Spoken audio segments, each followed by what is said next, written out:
to the question, actually. So one of the things that I think is important to recognize, and I love this idea of saying, hey, can we funnel them to the junior high? The trick we have, just truthfully, is that boundaries are established and Alpine keeps growing and we keep adding junior highs and changing those boundaries. So at some point we would have to change boundaries. Does that make sense? So that's a dynamic that is very real and very regular for us, you know. So I love the idea. I think it's important for us to get as connected and as smooth in avoiding transitions as we can. Legally, I think your question was legally, can we have kindergarten included in 1 through 6 classrooms? There's no legal restriction to that, so you could have a K through 6 classroom. I think that just internally it feels a little bit like appropriate development, right? You're going to have a 12-year-old in with a kid turning 5 or 5, and it just seems like at some point it gets so discrepant that we try to keep that. There's also a dynamic that's pretty interesting when you come from preschool. I mean, we all know this, we've had kids, that developmentally, children change quite a bit from 3 to 4 to 5 to, you know, and to ignore that aspect, I think, is probably not fair or right to a kid. But if we could put, you know, our kindergarten classrooms where 1st through 6th grade classrooms are, and we don't have the same exact numbers, right? But if we could get closer to that, then that, you know, that might be a nicer, so that there wouldn't be a transition, right? That would be a nicer. We do have to have classrooms. We also have to have classrooms with easy access to bathrooms. And so those dynamics kind of create a little bit of a burden, right? So we're trying to balance all of those pieces. What available class space do we have? How close can we get? What are some consistencies we can look for? And all that. So did I miss a question? I wonder if I missed a question, because it seems like there are 3 or 4, and I think I've only done 2 or 3. So, yeah. So I think Sure. these are all great questions. I think this was really intended to not solve the specific Highland issue, but just to provide board members with an overview of the process. I think the leadership team is going to meet in the next few days to discuss some specific Highland, oh, sorry, I just sounded like I was a Californian or something like that. No offense to Californians here. But maybe board members could submit any other questions they have to Dr. Farnsworth, and then you can talk about that in your leadership meeting. And we may have a follow-up meeting on some of the other issues of how we could change things moving forward. Does that sound reasonable? Okay, thank you so much. We really appreciate your time. I feel like we need to clap or something, but I guess that's not going to work all the time. So the last 2 items I think I'm going to kind of present on here. And the first is the school board evaluation tool. I'll get this closer to me or I'm going to die. So I think all of you have a copy of this paper. I went ahead and created some notes. But this is mostly intended to be a discussion, not a presentation. So I actually think that the discussion of the governance core, chapter 7, which we'll also be talking about, actually dovetails really well with this school board evaluation tool. So we'll kind of be talking about both of those topics, and I think we have just about the right amount of time to go ahead and finish by 5:30. However, obviously there's a lot more work to be done here, so let's just go ahead and jump in. And what my kind of idea was to kind of go through, first of all, does any board member want to just say, this was an observation I had when looking through the evaluation instrument, that you want to mention first before I bias you with my my outline here. I think it was just helpful to take the survey and kind of self-evaluate. Is just very eye-opening, the many ways that we can improve. Excellent. Go ahead, Julie. So one of the things that I don't think that I fully realized till I got on the board is that being on the board is a group project, and I hate group projects. I mean, I adore you guys, but I hate group projects so much. So one of the things that was really tough about this is because I felt like there were certain things that like I was like, ooh, I've totally nailed this. But I don't know that we have, as a board have nailed it, or like, oh, I feel like this is a really huge weakness for me, but is it a weakness for the entire board? So that was one of the things that it was a little tough about doing the evaluation. It wasn't just me saying, how am I doing as a board member? It was, how are we doing as a board? And I think that made it more complicated because, I mean, obviously we, evaluate the superintendent and the business administrator, and that's very specific based on, our interactions with them and hitting certain goals. It's a more complicated dynamic when you have 7 very different people. And like one of the things that I think even stood out to me was, I think one of them was something like, does the board understand their role? And I'm like, we all have different opinions about what the role is. We don't even agree on that. So I think in some ways this is a really great tool, but it was also really complicated because of that group dynamic that makes it harder.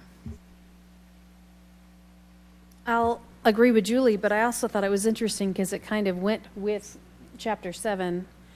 And when you talk about the process, it's iterative. It's a continuous loop. It's not linear. It's not like, oh, we're done. We've done that. It's just continual, which I think can breed a little bit of frustration amongst board members because we feel like we've been doing that.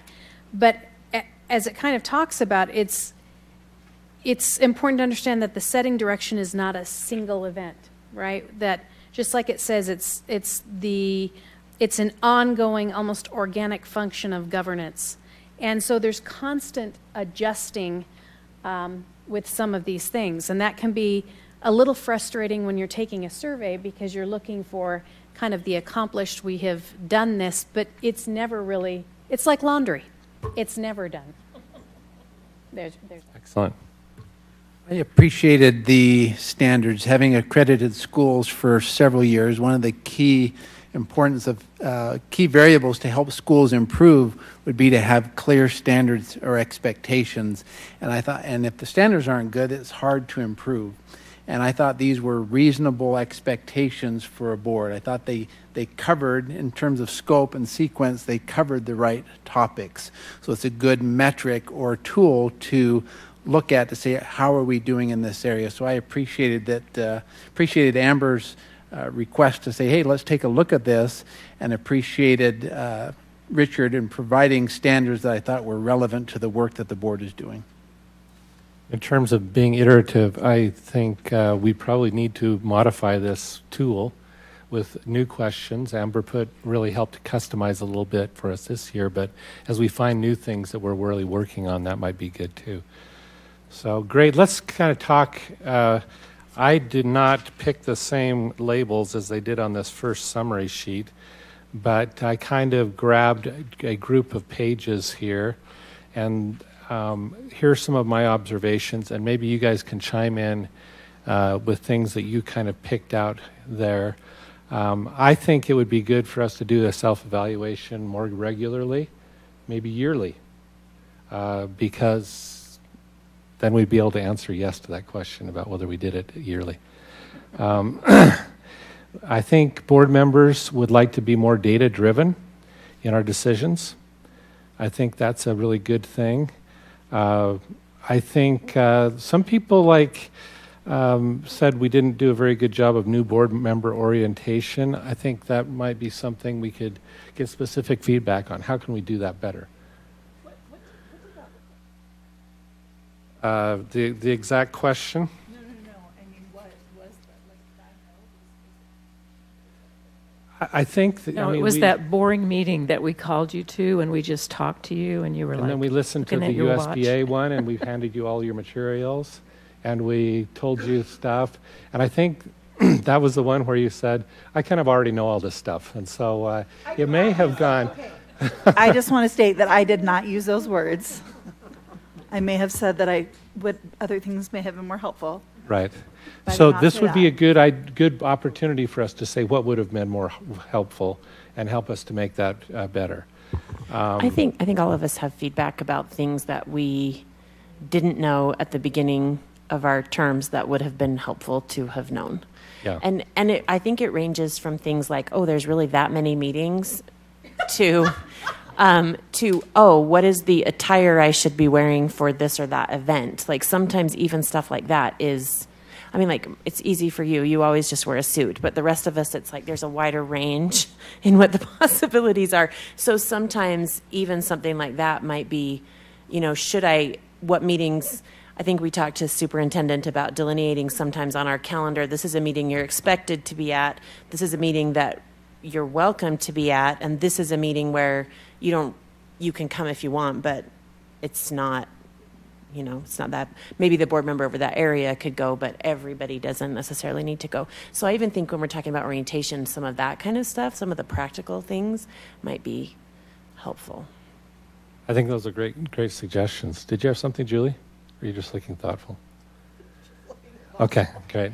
There are some other things too, because new board members get an orientation from USBA, but those are state or national standards and expectations. But we also have some for Alpine School District that are unique to Alpine School District. And we probably ought to make a list of those and formalize that, write it up, so that's available, whether it's dress or where you sit at certain kinds of meetings or whatever it is that would be helpful to acronyms. I gave you a list, but it's Yeah. growing. It's growing. And I think that kind of goes into board norms too. And if we really had them well defined, we could share them in training for new board members. I also think one of the things we scored low in was a strategic plan. And I think we're working on that. And so hopefully we'll work on that more during the retreat and summer study session. Yes, that's right. That's right. And I think that the district leadership is working hard on that too. So I am really excited. And I think that's a good observation from the evaluation. The next section, which I'm going to call patron communication, which is like pages 10 through 16. I think some of the observations I had was we need to communicate strategic plan and performance goals with patrons better. And I think that I can see our superintendent nodding his head a little bit. I think that is something that it was kind of nice to see come out of the survey, right? Because that's something we wanted to chase a little bit. Yeah, and I think it aligns, President Clement, if I may comment here, a lot of this aligns with your board priorities and the goals that you've asked the leadership team to come back with to support those board priorities. Stakeholder engagement is a board priority. And we are going to make some goals that align with that I think also align with this self-evaluation that says we need to improve in that area. And we're tasking the staff with some goals that align with this priorities. I think with that, if we can get into that governance a little bit, the board's direct some priorities, and then the staff comes up with some goals that align with those priorities that I think align with this feedback or this evaluation tool, an area where we can improve upon. And the board felt that, I think, before the self-evaluation. The self-evaluation is just another metric to confirm that. And then these other points I kind of had, I think the ability to admit failures when they happen and be honest and transparent with those things inspires confidence in our public. And I certainly have plenty of failures to go around. Any other comments from that section? Well, I think looking at number one, need to communicate strategic plan performance with patrons better. The question is how? What is the best vehicle? What is the best way to do that? Because if it's so deeply hidden in a website that they can't find it, it's not very useful. So where would that appear and how would that look is something maybe we ought to look at going forward. David's winking. Yes, I'm glad to see David. You know, Am I wrong? I apologize to the leadership that may say this is, what's the board doing here? Why do I have to listen to this? But periodically there's a crumb that might fall off the table that you can grab onto here. Mark, if I Yeah. make a comment on that. So Sarah, back in January, I had said I would love to see us do something similar to the bond accountability where it goes out through SCCs and we say, these are, our guiding principles. Here's what we're chasing. And then just like at the end of a bond cycle, when you go out and say, we said we'd build 10 schools, we built 10 schools. We said we'd do this and we did this, or we didn't do this and here's why. And I think utilizing our SCCs and our other community groups is really a great way to do that because they're so connected in their communities. And the measurable goals aligned with the priorities will allow for some accountability and communication there. So would you include PTA with that also? That's a separate vehicle, and that's your expertise? Well, I think typically when a principal will invite SCC and PTA both to one meeting in a school. So, yeah, I would include both groups together. The next section I'm going to say is page 17 to 24. Talked a little bit about using community feedback. And I think a couple of the points that I noticed were lower is we need to seek more feedback from patrons and teachers. And I think that goes kind of along with some of the other things we've talked about before. And we need to have board norms on social media, how we deal with social media as board members. And we'll be talking about these more in our summer planning meeting. I have no idea what it's... Summer work session? Summer work session, yes. But yeah, that's something I think we have talked about before that we need some more work on, is to figure out exactly what those norms are. Any other comments from that section? I do want to say that. Sorry.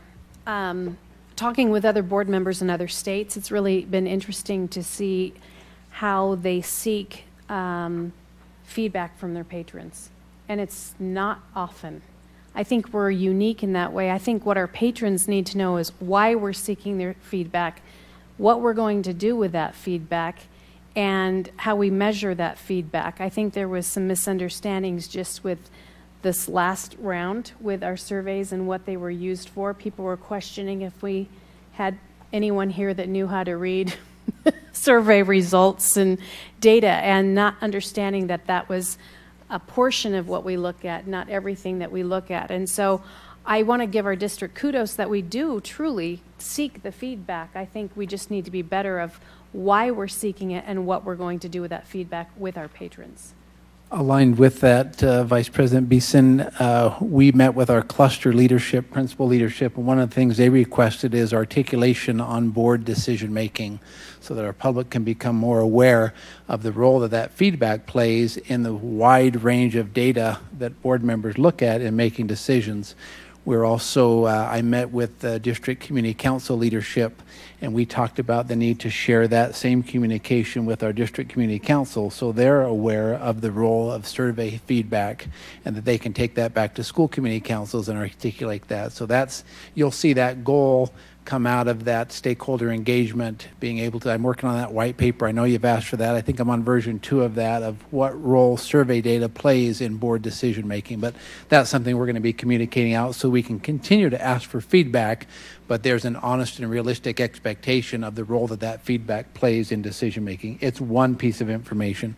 The board needs several pieces of information to make good decisions. Survey and feedback data is one of those pieces that you will look at, that we try and provide as a staff to you so that you can make good decisions. I think we need to be really careful with surveys, that we don't have survey fatigue, for one thing. And also, there is a certain expertise in the kinds of questions that are asked and the way they're asked. And I'm not sure who writes our surveys. David he can probably tell me. But as I have worked with schools in the past, there are protocols, there are ways of questioning so that you're not eliciting the response you want. It's not a push-pull survey. So I think we need to make our surveys a little more sophisticated and thoughtful in terms of how we ask the questions and how often we send those out. Yeah, and I think in a desire to give our public choices, we put some choices on the survey that had some obvious flaws, and that that were obvious to our public as well as to us. So I don't know. Maybe we shouldn't have put them on there in the first place. Great comments. And I'm going to kind of whip through the last little bit here so we have time to talk about the book. But I think the next one was budget. I think there were several questions that ask if your budget was tied to your strategic plan, and I think we're working on doing that. So that'll be easier once we have a well-defined strategic plan. I think the next section, I talked a little bit about how we treat each other. And there was a few people who felt like we needed to stand behind board decisions a little better and understand our role and the role of district professionals a little better, maybe just in summary. So any kind of closing comments on the survey that you wanted to make? Before we jump into the governance core. Can I just say one thing? Yeah. A lot of boards don't do a self-survey like this. And so I think this is a huge step forward in terms of the sophistication and efficiency and effectiveness of this board, that we're willing to do that and willing to say we can do better and we should do better, and looking at what those mechanisms might be. And so I think it was a good process. It's a healthy process. And I think that it's something we want to continue in the future. I do too. I think this would be a good yearly thing to do. So I would recommend that the board choose one or two things to focus on that align with priorities so that we can get better, really good at a couple things, and then the next year choose a couple more just in defense of the staff and all that they're required to do. When a board takes on a priority, you bring on the leadership team and everyone else to support that priority. So I think there are some areas that align already that we could choose to say, here are some feedback from the evaluation that we can work on that aligns with things that we're already working on, the strategic plan, those initiatives we already know are going forward. So let's harness those and make some prioritization with this feedback so we can work on a few things well. great point. Okay, so in chapter 7 here, this is a little more overview. So maybe I'll kind of throw out some things I thought, and then we'll have some general discussion at the end because we're kind of running out of time here.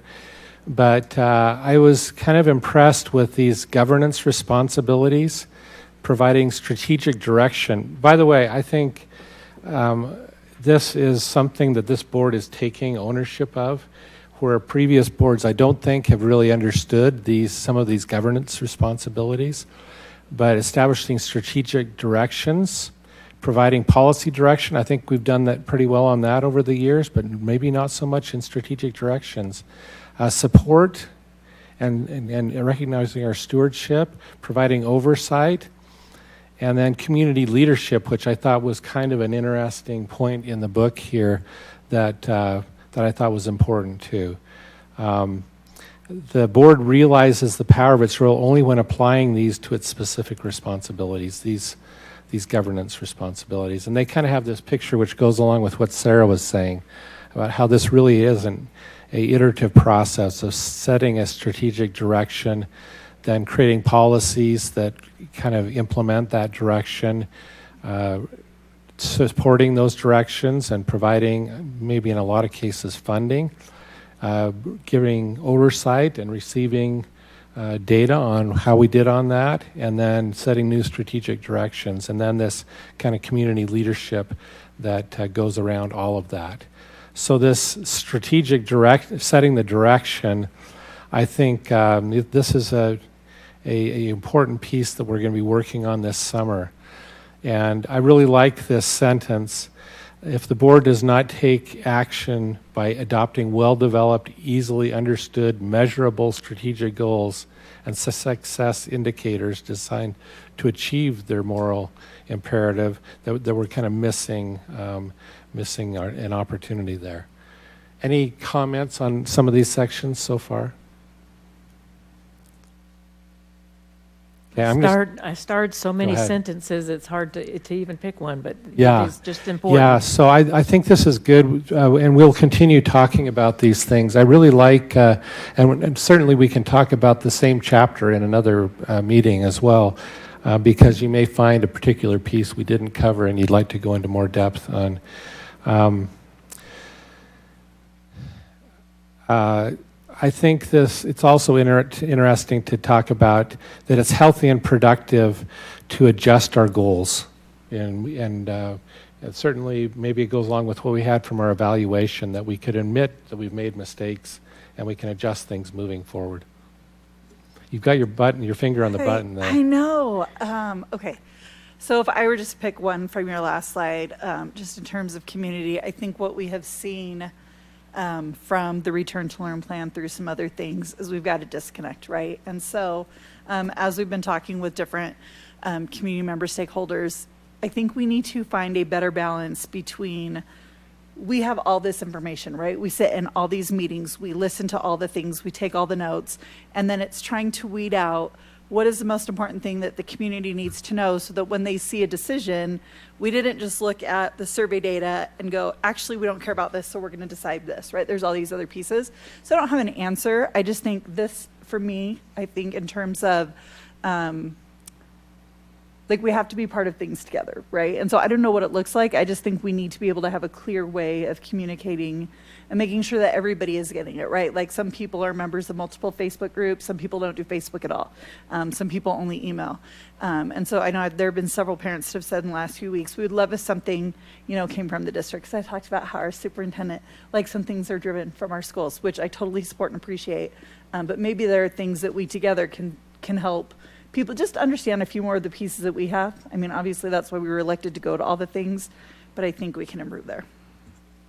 So, Mark, I really like the part where you pointed out about having about admitting when we make mistakes. I think in some ways one of the ways that we've struggled as a district is that we almost have this culture of toxic positivity, where it's just like everything's awesome, and sometimes that's not great for then drilling down and saying, so then where do we have that?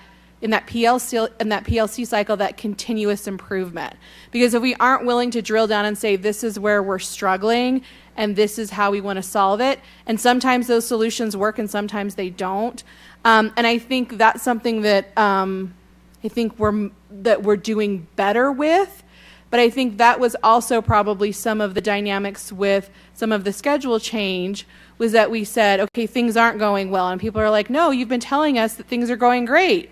And it's just COVID year. And it's like, well, actually, if you look back for the past 5 years, we've been having problems, but it was a little bit of a slap in the face because we haven't been necessarily very transparent about some of those struggles.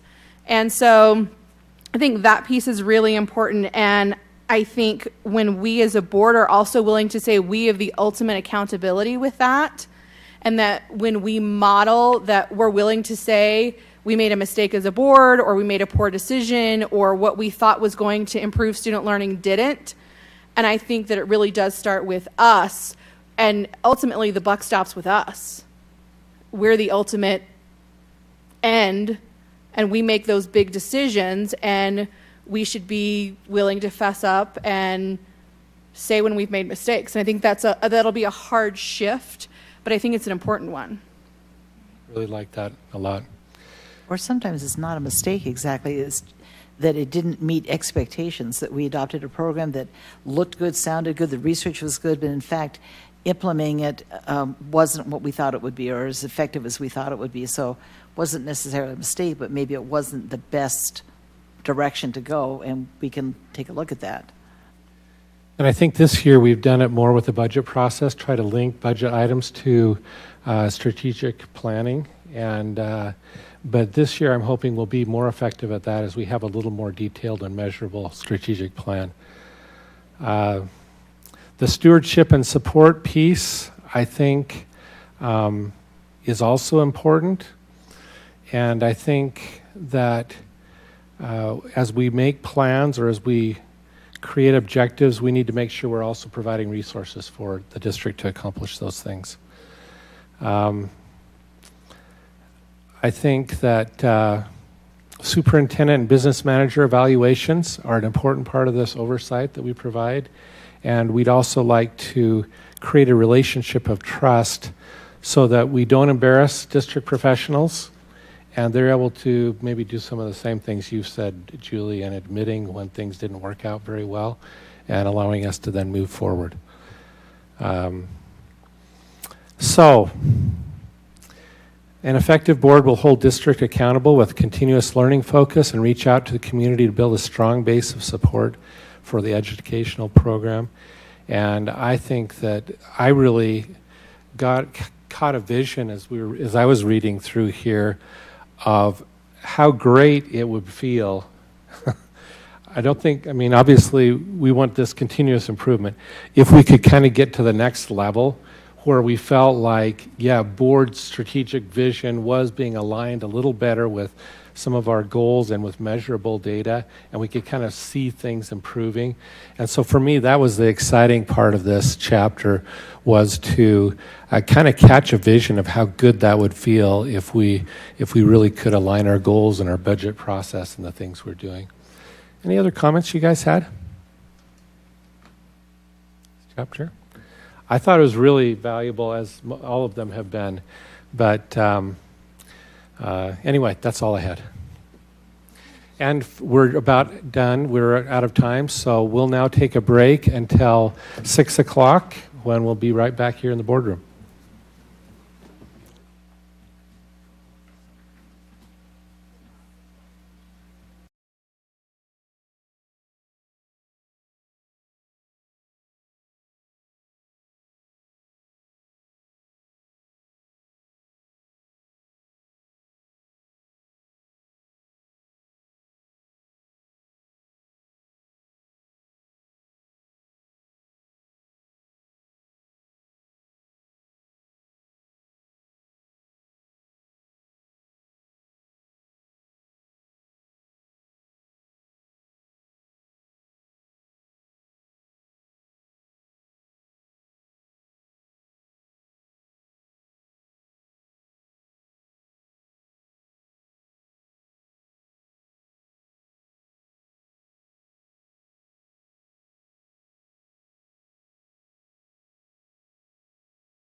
Everyone to our public hearings. The first public hearing will be receiving public comments on the final budget for fiscal year 2020 to 2021. And I believe that we do not have anyone signed up, but if you would like to make a public comment about closing out the budget for 2020, 2021, we would invite you to go ahead and take a few minutes and address the board. So I am now going to declare the public hearing on the final budget open. We now listen to anybody who would like to make a comment. I seeing none. I'm now going to declare the public hearing on the final budget for fiscal 2021 closed. And Sarah wants me to hit something, so it is now closed. We will have a approval of the final budget in the normal agenda for board meeting. Now we're going to be discussing the tentative budget for fiscal year 2021-2022. And I declare the public hearing on the tentative budget for fiscal year 2021 to 2022 open. And there was a question. I think having exact times on there was probably a mistake. If we wanted to, we could amend the agenda to change the time, but I think we just move forward. And we do have Melissa Moore who would like to discuss the 2021-2022 budget. So would you like to come up and make your comment? Thank you. Did I not declare it open? I declare the public hearing open. Go ahead. Thank you. Yeah, I was going over the budgets for what you have online. And I just noticed that there's a significant increase in expenses in a lot of different areas from this last year and this next year, what's being projected. I'm just curious why there's such an increase in certain areas. There's a few different areas that I noticed. So I'm just curious what that money's going towards. And actually, these public comments, it was not really a question and answer period. It's more like comments. So if you wanted to say which areas you were concerned about, you could. But then if you want, the best thing to do would be to send an email with your questions, and they can address them. All right. Actually, they'll probably address them right during this meeting. Somebody can get with you. That'd be good. All right. Well, there's a few different areas that I noticed, like construction and just like materials and just different, I can't remember the specific, there's a few of them that I had down. I just mostly wanted to just talk about how I've noticed that from looking at other, states and other schools and things like that, how things work, that more funding doesn't necessarily mean better education for the kids, and that's more important for our kids to have receive better education, and like California has the most spending and the most funding, yet they have the worst education rates, and I think it's more important to make sure to have like educators, motivators, and moderators for the kids so that they can learn how to use the information in their lives and have the support that they need. I also noticed that I'm sure we all know this, that Utah teachers get a smaller budget than like any other state, yet they're doing a lot more work. And I think that they deserve, we owe it to them, for them to have more pay for all that they're doing. And I don't know, I don't like how I see how the budget is, and I feel like it's going towards areas that probably don't necessarily need it so much, and we could probably, figure out a better way of making that work to more benefit our children, and give them what they need to actually properly educate them and give them what they need emotionally and stuff too. So I just would like to see that, done a little bit better. So I guess that's all I have to say. Thank you. Thank you. We really appreciate you being here with us. Was there anybody who hasn't signed up that would like to make a public comment about the 2021-2022 budget?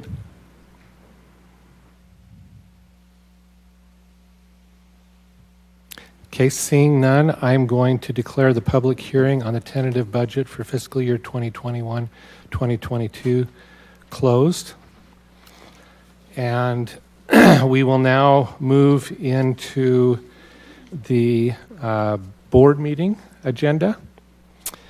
And the first item on our board meeting agenda was the administration of the oath of office to Superintendent Farnsworth.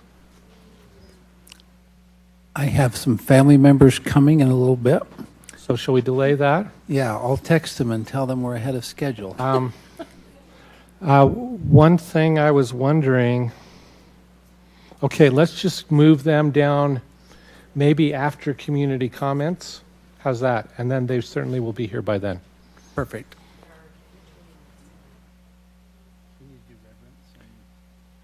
Yes. Motion to amend the agenda, or we could saunter, or we could, and that's what the legislature does. Yes, so you could saunter until that time. So those are your options. So do you think we should wait till 6:30? That would be one way of handling that, is Okay. just defer and then start at 6:30, or you can amend your agenda and reshuffle the items that are on the agenda. Because you have some people coming, it may be better for you to defer, saunter. I would actually move that we close and start the meeting at 6:30 because we may have members of the public coming also, planning on a 6:30 time. Okay. And I was wanting to be respectful of those who wanted to provide public comments and not make them wait. I'm just saying there because I may think be they're here others already. coming who want to provide Okay, comment. let's because we're go still- ahead and saunter for 15 minutes. And I'm not necessarily sure we need to vote on it, but we have a motion by Amber and a second by Julie. Amber or Stacy, Stacy. sorry. All in favor, say aye. Aye. Aye. Okay, it looks like we're going to saunter for 15 minutes. Is this saunter like walking?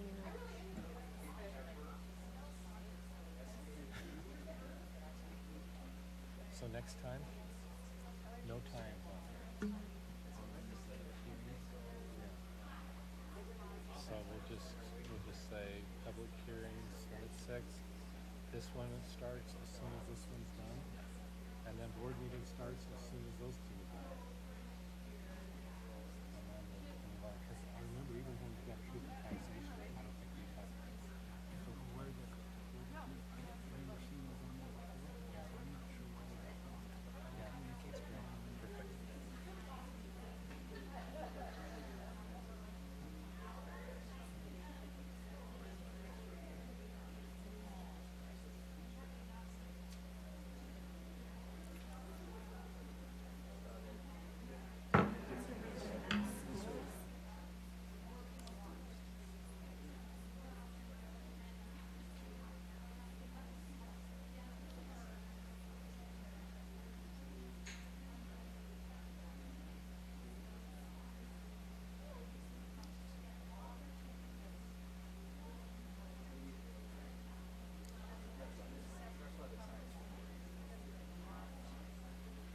do they have to have times on them though?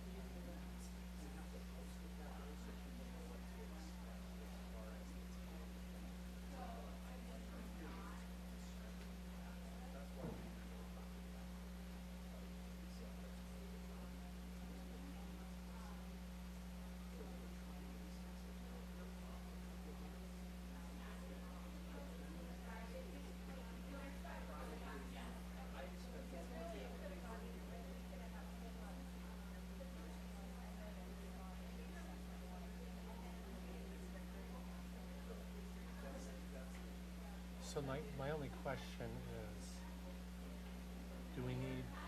could we say, if here's the first public hearing, the second one will start as soon as this one's over, immediately following, And the board meeting will start immediately following.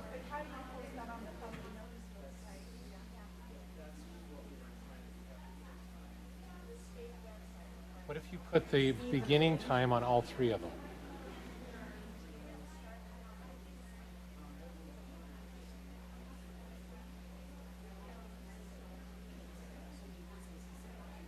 $6 for both of them. I don't know. Maybe it's not worth it.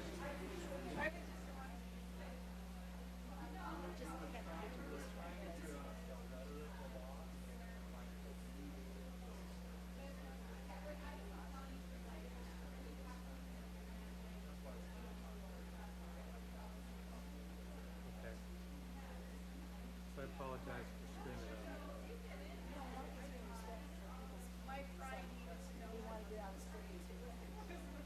Well, I'm just trying, if legally we could do it differently, it would be nice to do it that differently.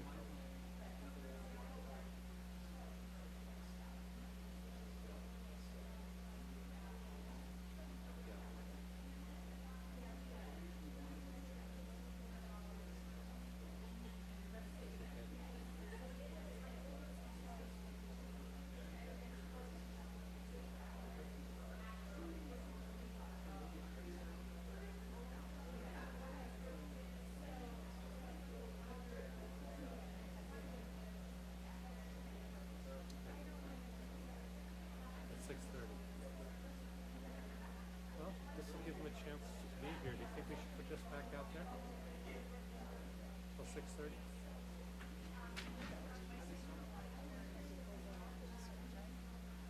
We usually do, bring it in when we start the board meeting.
Okay, I think we've finished sauntering. And so now we can go ahead and jump into our normal board meeting agenda. The first, is your family here? The first item on the agenda is the administration of the oath of office to Superintendent Farnsworth, and Rob Smith will be administering that.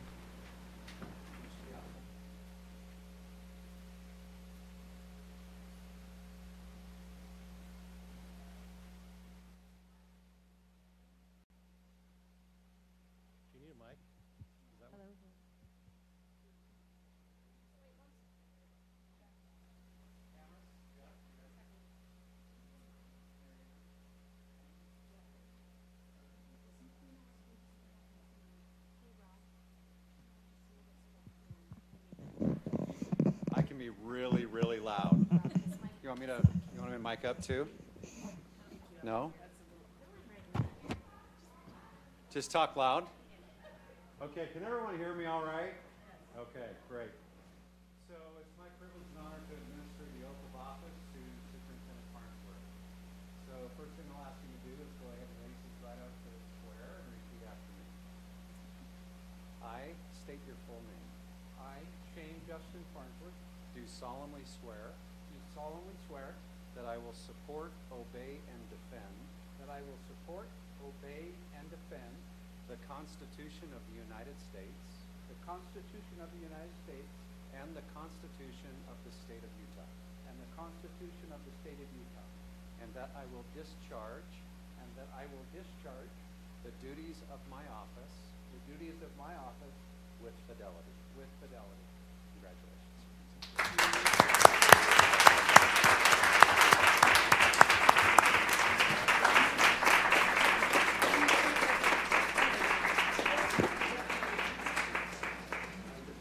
We're just excited to shake someone's hand.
Thank you to everybody who is supporting Superintendent Farnsworth.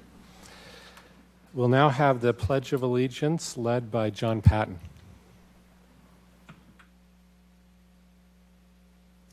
We invite you to stand for the Pledge of Allegiance.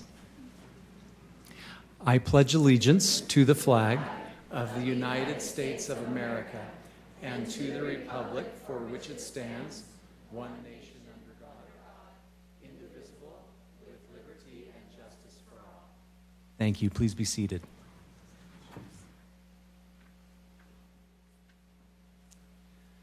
Our reverence tonight will be given by Rachel Belknap.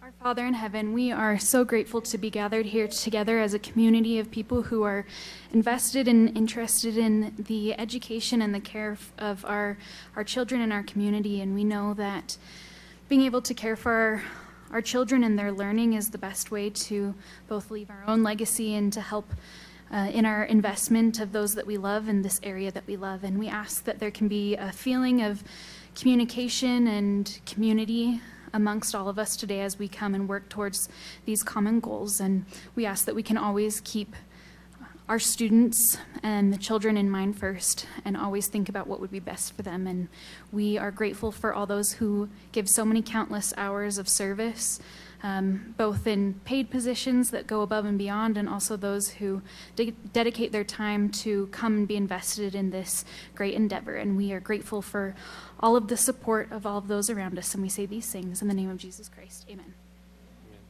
Thank you, Rachel. We now will have some recognitions, and I believe the first one's not here.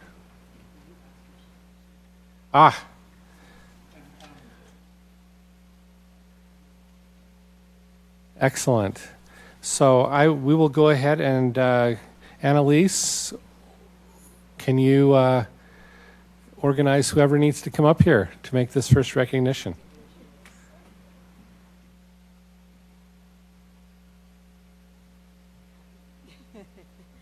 So this is Danielle Macias, and she is a middle school teacher.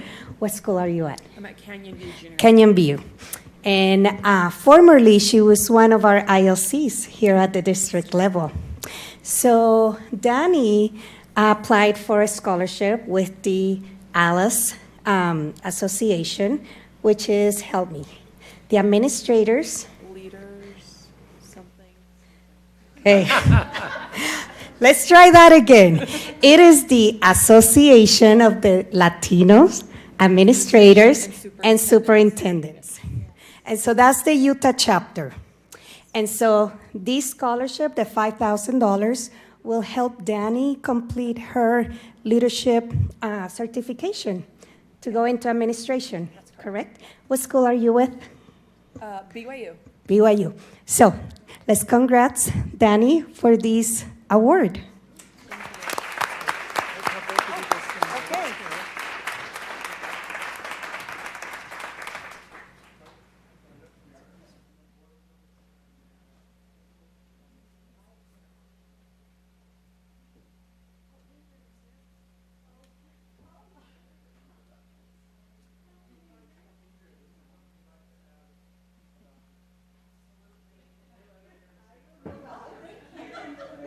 Thank you, board members, for this opportunity to be able to celebrate on behalf of us,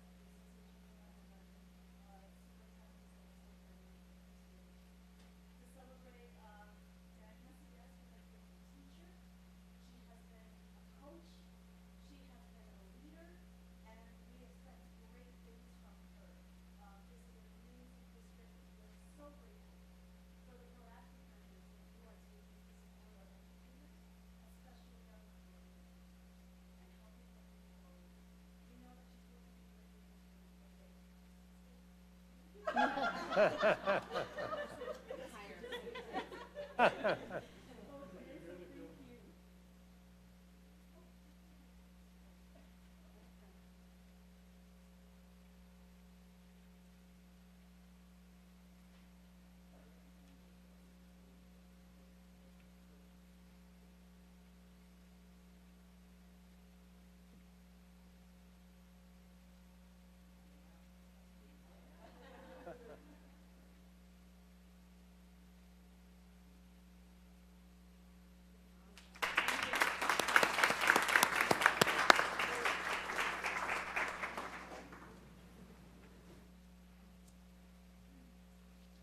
I believe board members have the list of recognitions, so we'll just go ahead and start with Julie and go on down the list.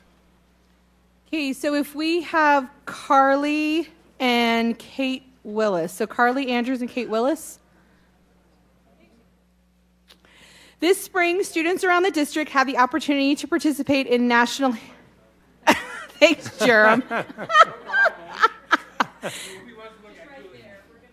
Just stand in the... Yeah, you're good. Oh. Come forward. Okay, I'm going to start over. This spring, students around the district had the opportunity to participate in National History Day. Carly Andrews from Frontier Middle School, along with Paige Topham, Kate Topham, who aren't here tonight, and Kate Willis from Timberline Middle School were all named state winners. Carly's project, a documentary, Homing Pigeons in World War I and World War II, placed first in the junior division individual category and will move on to the national competition. Paige, Kate, and Kate's, wow, that was super confusing, project, a documentary, Absence of Understanding, Consequences of Miscommunicating the Native American Experience, placed first in the senior division group category. Their documentary was selected to be featured in a virtual documentary showcase hosted by the Smithsonian's National Museum of African American History and Culture. Congratulations on your outstanding achievements.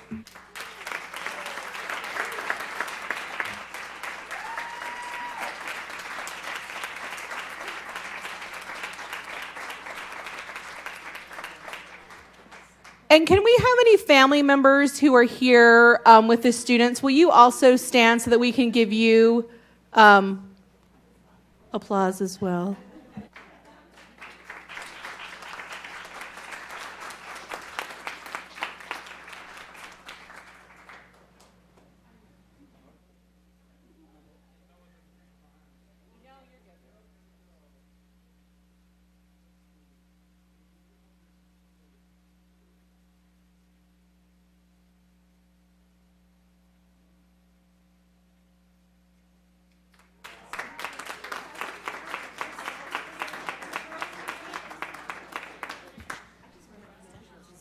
Ladies, the board members would like to shake your hands in recognition, so if the students could come back up here.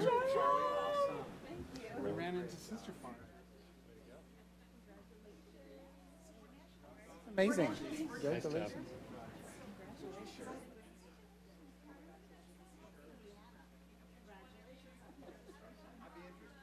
Congratulations, Kate. That's awesome. Incredible.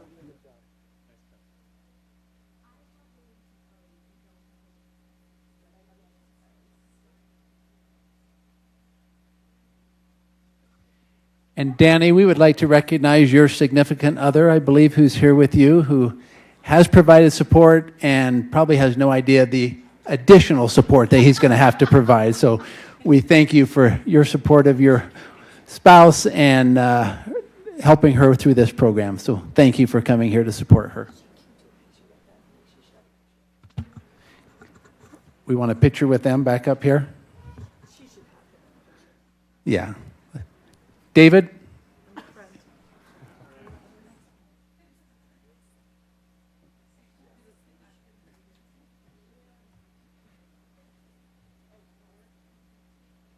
Wait, got Ingrid coming back up.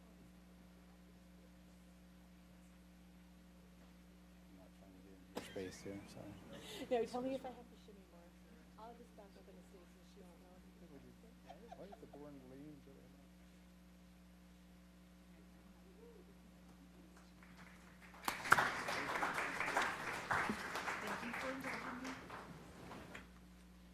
So this spring, AF High School's Winter Guard was named the 6A State Champions.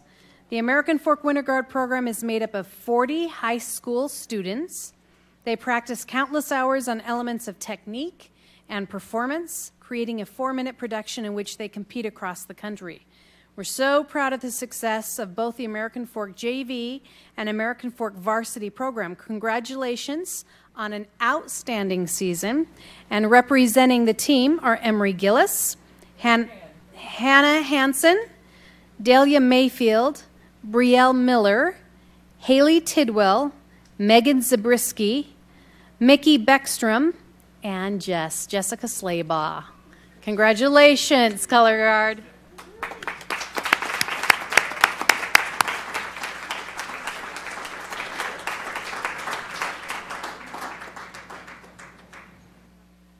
And we'd like to recognize Peter Galan, who's the principal at AFI.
On May 28th, AF High School Girls Lacrosse won the state championship in the Division B finals against Lone Peak High School.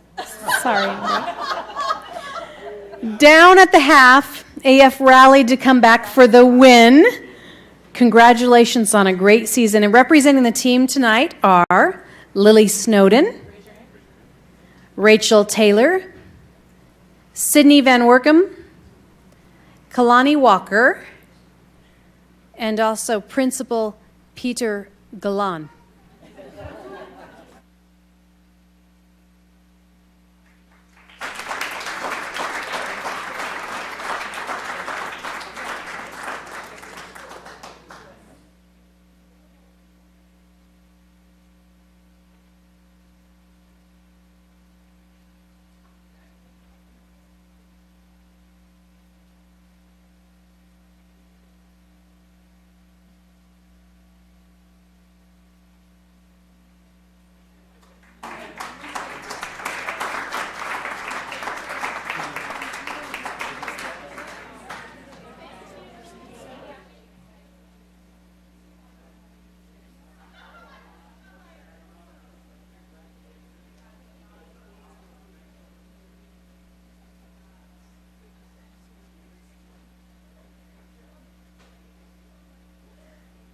Sorry you have to hear from me again. It's just my area and stuff, and so.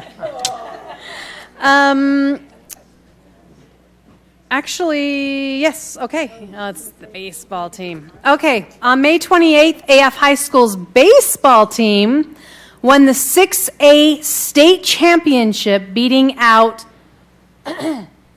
PG. They had a near perfect season with a 31 record. Congratulations on an outstanding season and representing the team. And when I call your name, will you please raise your hand since you all look like brothers, okay? Nathan Bartholomew, Trevor Cullimore, Austin Houghton, Dalton Smith, Andrew Sabaka, Mark Steinbrenner, Easton Welling, Easton Whitaker, and their coach, Jared, is not here tonight, but we have Coach Jepson with Peter Galan as the principal.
Okay, now moving to Orem. Okay, May 19th was a big day. Alpine School District dominated the 5A and also the 6A state track championships. So is this our Orem High guys? Yes, okay, let's do the Orem High guys first.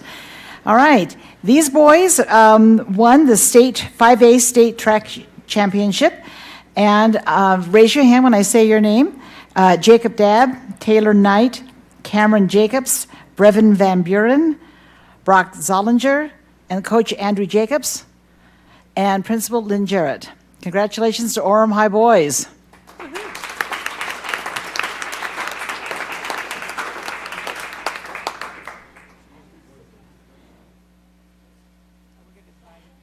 Okay, Timberlake girls in a minute. We'll get a picture of these guys, then we'll do you.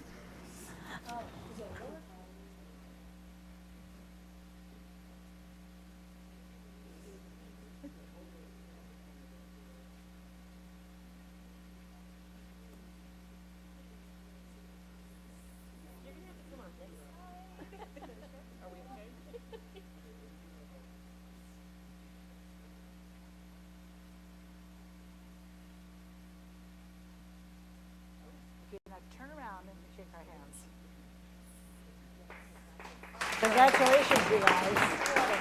Congratulations. I'm so glad you could compete this year. Congratulations. Congratulations. Congratulations. So good to see you here. Nice to see Ormai again.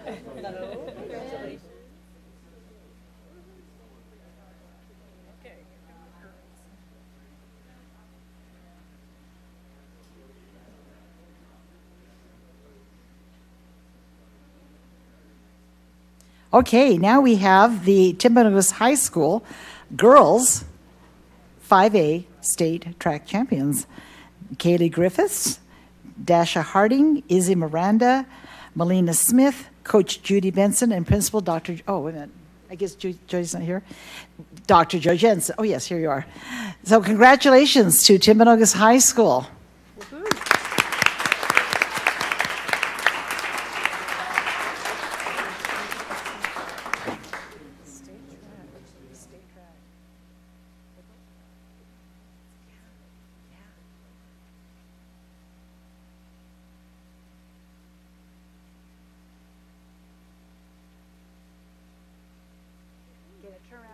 Hands.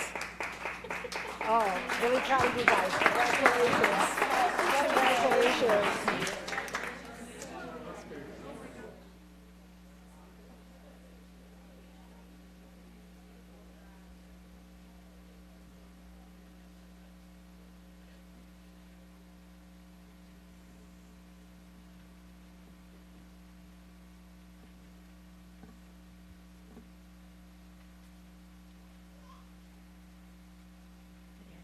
There they are. Okay. So also on May 19th, our Lone Peak High School girls track team had their third consecutive 6A state championship. Congratulations on an amazing season. Let's see. I have a list here, so I don't, when it's you. Oh, okay. Awesome. I'm just going to read the names of the team. So Eliza Arrington, Michaela Beck, Emmy Chatfield, Reagan Gardner, Alice Hansen, Tori Lord, Elizabeth Norton, Allison Richter, Anna Scholes, Sadie Scow, and then Coach Brad Mullen. So congratulations.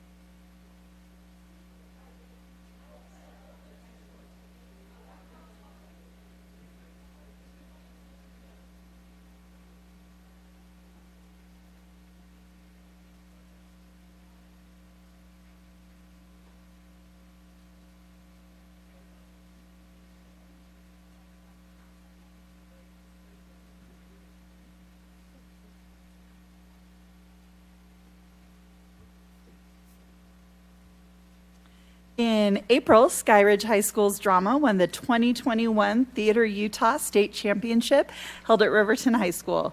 COVID added some stressful moments to their competition, but they managed to win the competition regardless of that. Congratulations to the team on their hard work. Representing the team are Luke Fuller, Abby Marsh, and their teacher, John Brown.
Well, thank you. That's exciting to be able to recognize these young people and the things that they've done.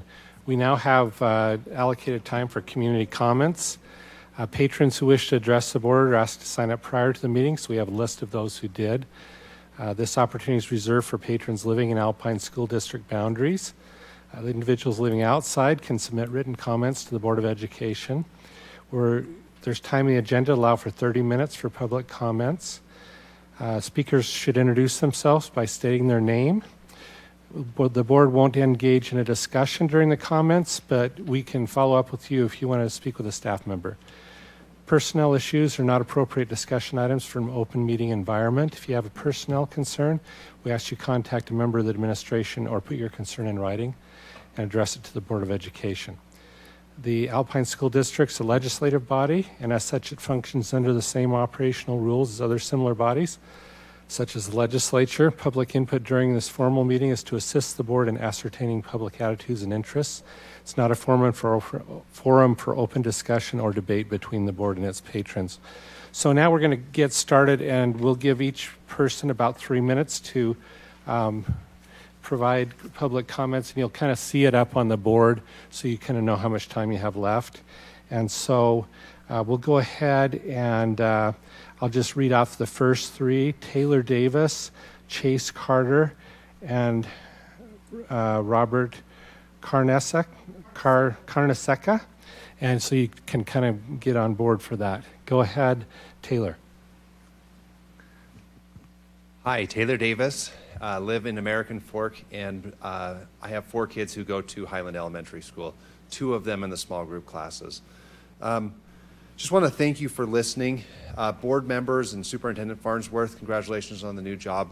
We need you, and we know that your roles are often thankless, and we are so grateful. We've heard some listening ears over the concerns that we brought up, and we're so thankful. Board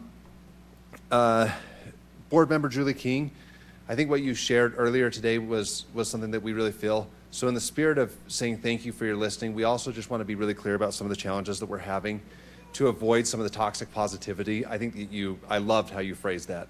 And so as we share some of our concerns, please know that we hear you listening, and we're so grateful for that. And but we just want to be really clear about what we're saying.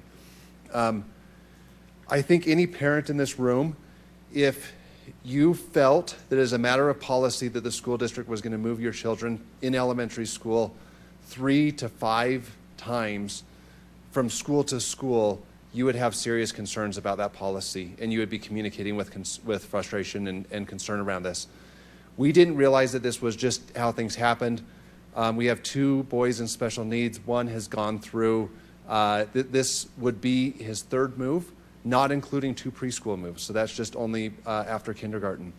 And as we spoke as parents, we felt like that you heard us and that you are hearing us, so thank you. You listened to some of our data that we've put together.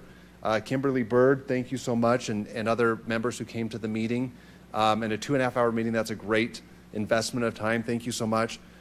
But just in clarity, as parents, we felt like that we spoke really with one voice, and we didn't even have to work very hard to come together with one voice. Our kids need consistency. My youngest boy stopped speaking in the classroom for about 6 months when he moves classes. And when he moves buildings, actually. So that's actually kind of a key distinction. Our kids need that consistency. Sarah Hacken, we've heard you really hear us on that one. Thank you so much. Communication has been a challenge. Kimberly, you've shared back with us that you're hearing us on that one. Thank you so much. We felt before that you were choosing to give us a form letter in late July just so that you didn't have to hear from us parents. We're optimistic that that's not the case and that was just a policy that can improve. We also communicated as parents that we feel that Highland is an amazing program. And I actually would submit that it's nationally leading. And it's not just because of the incredible teachers we have, it's the overall community. We are optimistic that you are hearing us. Thank you so much for taking the time. And as Amber Bonner stated, this is not just a single boundary change. We believe that there is the challenge with the boundary change at Highland, and then there's policy changes overall. And thank you so much for hearing us on that. Thank you. Chase. Hi, I'm Chase Carter. my son goes to Highland Elementary in the life skills class, and I kind of want to echo what Taylor had to say. We really appreciate the meeting that we had last week, the representation that we got from the district, and we actually felt like we were heard. As far as communication goes, generally we get a letter if our student is being moved towards the end of July, beginning of August. I know Ryan had briefly went over a timeline earlier today about how the decisions were made this year, and he had mentioned that parents were being notified, but that it just didn't happen. We usually don't get any type of input about boundary changes or even class changes as far as our special needs students go. We usually don't get any communication opportunities for those kids. The other thing is, as far as our Highland program goes, it's not as simple as just taking one teacher out and putting them in another building, and now that building has an amazing program.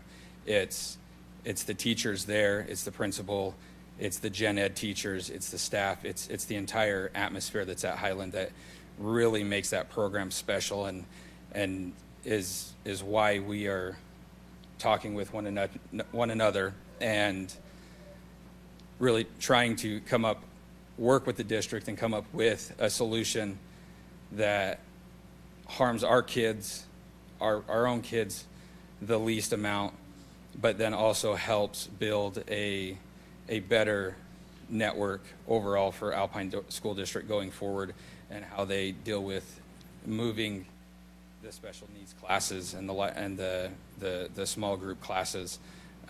Please just at the meeting tomorrow, take into account how it impacts our individual students, not just how it impacts transportation and things like that. But yeah, that's basically it. Thank you. Thank you. Robert Carnesecca and then Rebecca Spencer.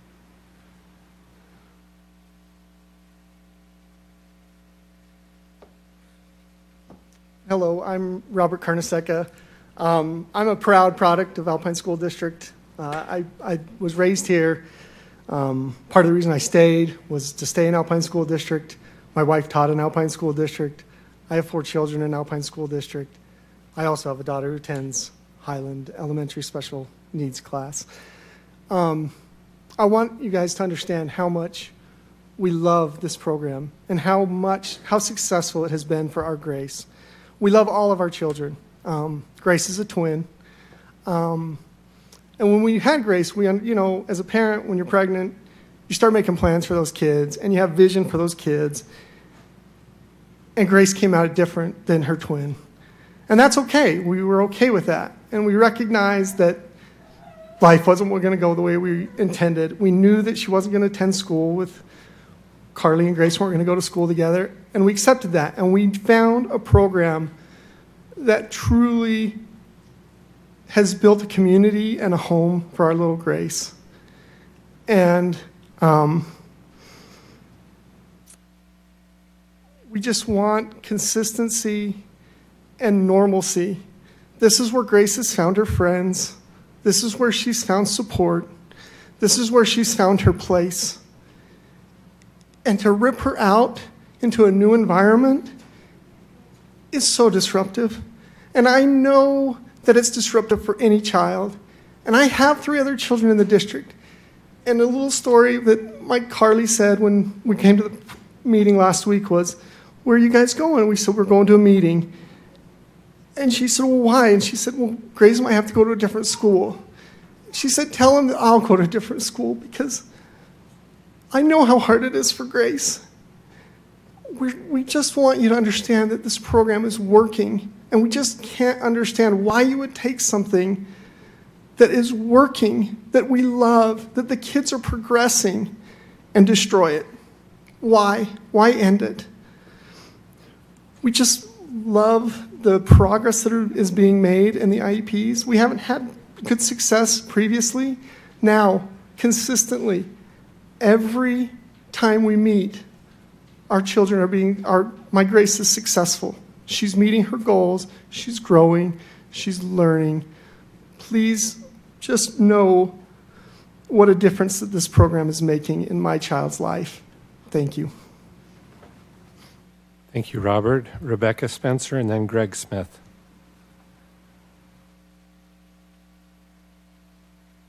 Can I have his 15 seconds? My name's Rebecca Spencer. I want to echo the gratitude. I'm also a special needs mom. Not quite 3 weeks ago, I was in the school on the last day of school, and I overheard an email that had been sent out, not to parents, but about a planned disbanding of the Highland Elementary program. My son began at preschool in 2013. By the time he moved to Highland Elementary at second grade, he'd had 5 school moves. One of those was my choice. The rest were not. He'd had 7 different teachers. In his 3 years at Highland Elementary, this is the second time they have tried to move him. I heard the presentation earlier. It is much more than just shifting programs. It is a systemic problem that is harming our children. There were a lot of logistics, growth, home location, transition to feeder schools, and the special education law that was discussed. But I'd like to address what has not been heard and hasn't been discussed in these meetings. The Supreme Court stated that a focus on the individual child is at the core of the Individuals with Disabilities Education Act. And in fact, the entire law, the linch point of the law is to look towards the educational and functional outcome of these children. That's why we have individualized education plans. If you guys need data to look at what the lack of consistency is doing to our children, here's mine. Here's mine. You have so much data. You can look at his IEP goals. You can see what a school move does. I don't have the time, but I could read to you. A reading goal here, a reading goal here, a reading goal here. And then all of a sudden you get to Highland Elementary, which is the first time my son has ever mastered IEP goals was at Highland Elementary School, and where his education flies. I taught my child to read. I spent thousands of dollars working with a tutor and countless hours because of the services that were not occurring in the district until we got him into Angie Bonham's class at Highland Elementary. These children need consistency. They need stability. You asked questions earlier about the least restrictive environment. What the law requires is that gives our children as much mainstream inclusion as possible. And that happens at Highland Elementary, and it does not happen elsewhere. We know, we have been in those schools. You asked about the law about proximity. In fact, President Clement, you stated providing the service would trump proximity, and I appreciated that. What the law states is that when there's a life skills program and my son qualifies for a life skills program, you can't bus him from Alpine, where we live, to Eagle Mountain. You have to get him as close to home as possible. It doesn't say you pluck up an amazing school and shift it elsewhere just because my son is 2 miles away from one school and 1 mile away from another school. We need parental input. We have not had that opportunity. There was a again today, January 5th, this discussion started on Highland Elementary. Had I not overheard something at the school that day, I assume I would have received a form letter in mid to late July, because that's what happens every other year, informing me of another move for my son. Please allow us parents to have a voice for our special education children. We have one in general education. We have the same rights. We just want the same for these kids. I'm not asking for more. I'm just saying give my special education child the same as what you give my general education child. Again, our plea is to give them the stability that they have been systemically denied through just administrative logistics. And I get it, it's hard, but these kids need stability and consistency above everything else. Please leave all 3 classes at Highland. Even when we're growing, and we are growing, why disband a program that's amazing? Why not look there, put these kids there, start building it in other schools, really look at what's happening at Highland, because it's not just in the general education, sorry, it's not the special ed, it's the general education student body who has embraced that vision. Those who were at the meeting last week would have seen the chalk messages from the general education community to our children. Leave our friends here. You help us remember to be kind. Hawks are loyal. Please allow our children to have a part of that community. Study what happens at Highland, emulate it, and please give all our children equal treatment. Thank you. Thank you, Rebecca. Greg Smith, and then Jewel Leininger. My name is Greg Smith, and I live in Alpine City. I have a daughter at Lone Peak who just completed a required class called U.S. History 2. As part of that course, she completed this packet called Capitalist or Communist. And it started with a quiz so each student could pigeonhole himself or herself as a capitalist or a communist. The questions were framed as statements, and here are some examples. The government should do everything in its power to help the poor, including financial assistance. People who are unemployed should receive public help to find new employment. Now, if you agreed with those statements and similar statements, the packet helped you identify yourself as a communist. How many young people wouldn't agree with those statements? What if different questions had been asked, like, should you be allowed to keep the money you earn? Should your parents be allowed to leave you an inheritance? Do you prefer abundance over scarcity? Do you prefer individual liberty over forced compliance? Would it be wrong for the government to murder millions of its political opponents?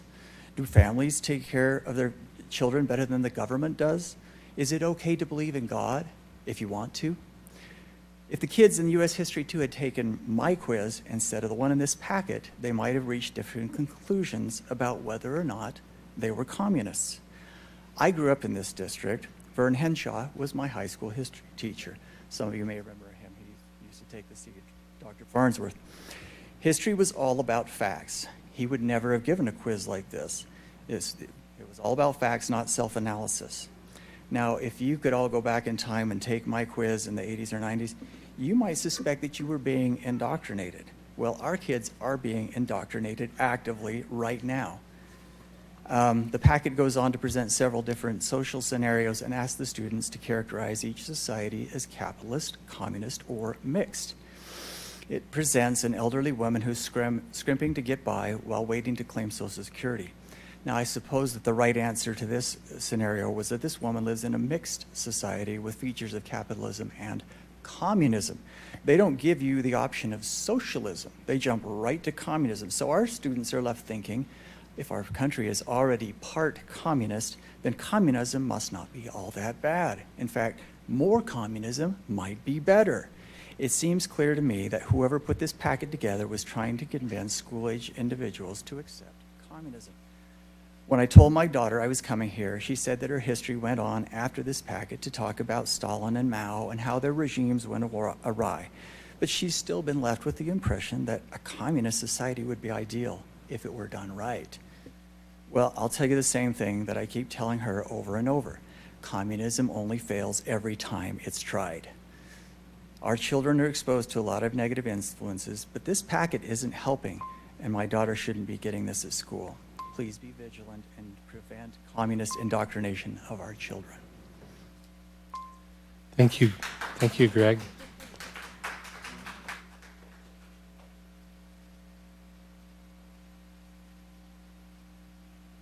Is that a copy for the board? Thank you. Hi.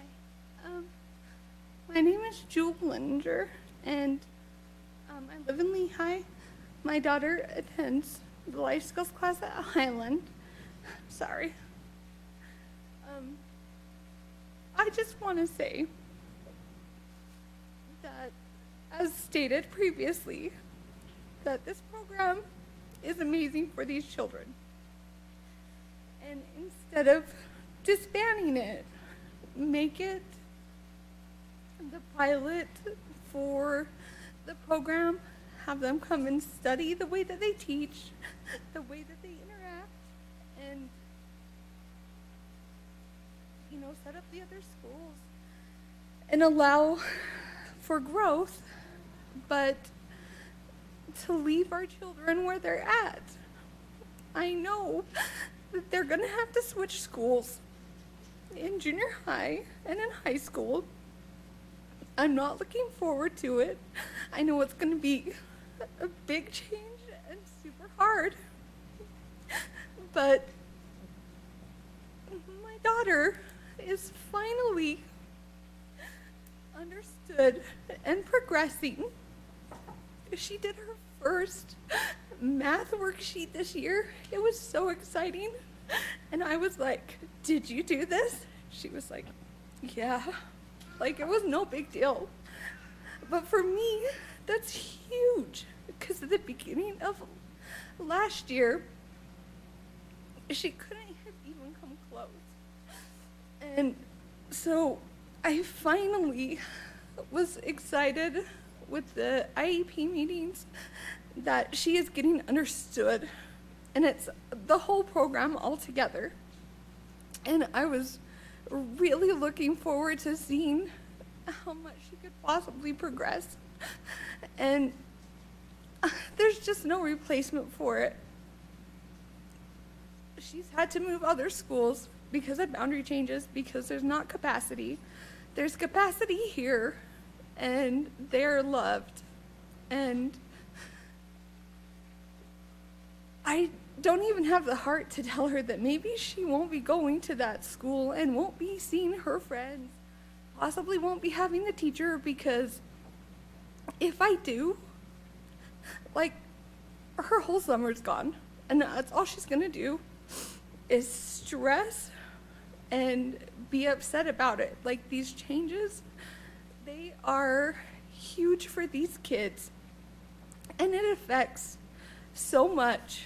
So just please consider them, and as you're making your choices, I know that can't be easy, but that's what we're asking. Thanks for your time. Thank you. We appreciate your comments. We'll now move on with our board business. You have received the minutes in your packet. Do I hear a motion to approve the minutes? I move that we approve the minutes. I second it. A motion from Julie, a second from Sarah Hacken. Any discussion? Seeing none, we'll go ahead and vote. All in favor, say aye. Aye. Any opposed? The motion passes. Superintendent, would you like to lead us through the next few items? I would be happy to. Do you want to do the claims before we do that? That's what I was hoping. Do you want to? We have claims as the next item. Usually, like, you don't like me asking you to provide each one. So I was just giving you the opportunity to steal the whole batch. As interim, I would have done that, but now that I'm superintendent, I'm going to pass that on. So, okay, we'll get this figured out, but I think that's still something that you present. Okay, we have claims. I move that we accept the claims. We have a I'll motion second it. from Julie, a second from Sarah Beeson. Any discussion on claims? Seeing none, we'll go ahead and vote. All in favor, say aye. Aye. Any opposed? Motion passes. Superintendent, would you like to present routine business? I would love to present the routine business. Thank you, Dr. Clement. Board members, you have received the budget report, the personnel reports, the foundation report, and the student trip requests as part of the routine business, and I recommend that you accept the routine business. I move that we accept the routine business, the budget report, the personnel reports, the foundation report, and the student trip requests. I will second. We have a motion from Sarah Beeson, a second from Stacy. Discussion. I have one question. We have quite a few student trip requests because they couldn't go anywhere last year. Have we emphasized the importance of having like a cancellation refund policy in case things don't work out again? We have asked that they look into that and where that is allowable to make that recommendation. And some of these you'll see because they're just trying to get that request and they haven't finalized the actual travel plans, but we've asked them to take out travel insurance to look at opportunities to have that refunded in the event that situations change and they're not allowed to do that. Some allow that, some do not. I have a quick comment. We do have several trips that are asking for an exception for the maximum dollar value of the trip. And I think all of those trips are going to the East Coast. And I think we may need to look at our fee schedule because it appears to me that the current cost of being able to do that type of a trip is exceeding what we have set as our maximum, hence why all of those trips in this packet are requesting an exception. And so just something I think to put on our radar, that we may have underestimated the cost of some of those opportunities that I think we would like to have kids have available for kids. Thank you, Board Member Bonner. We are aware of that. Jeff Schoonover, who oversees that as a supervisor, has passed that request on to the district leadership team for us to examine that.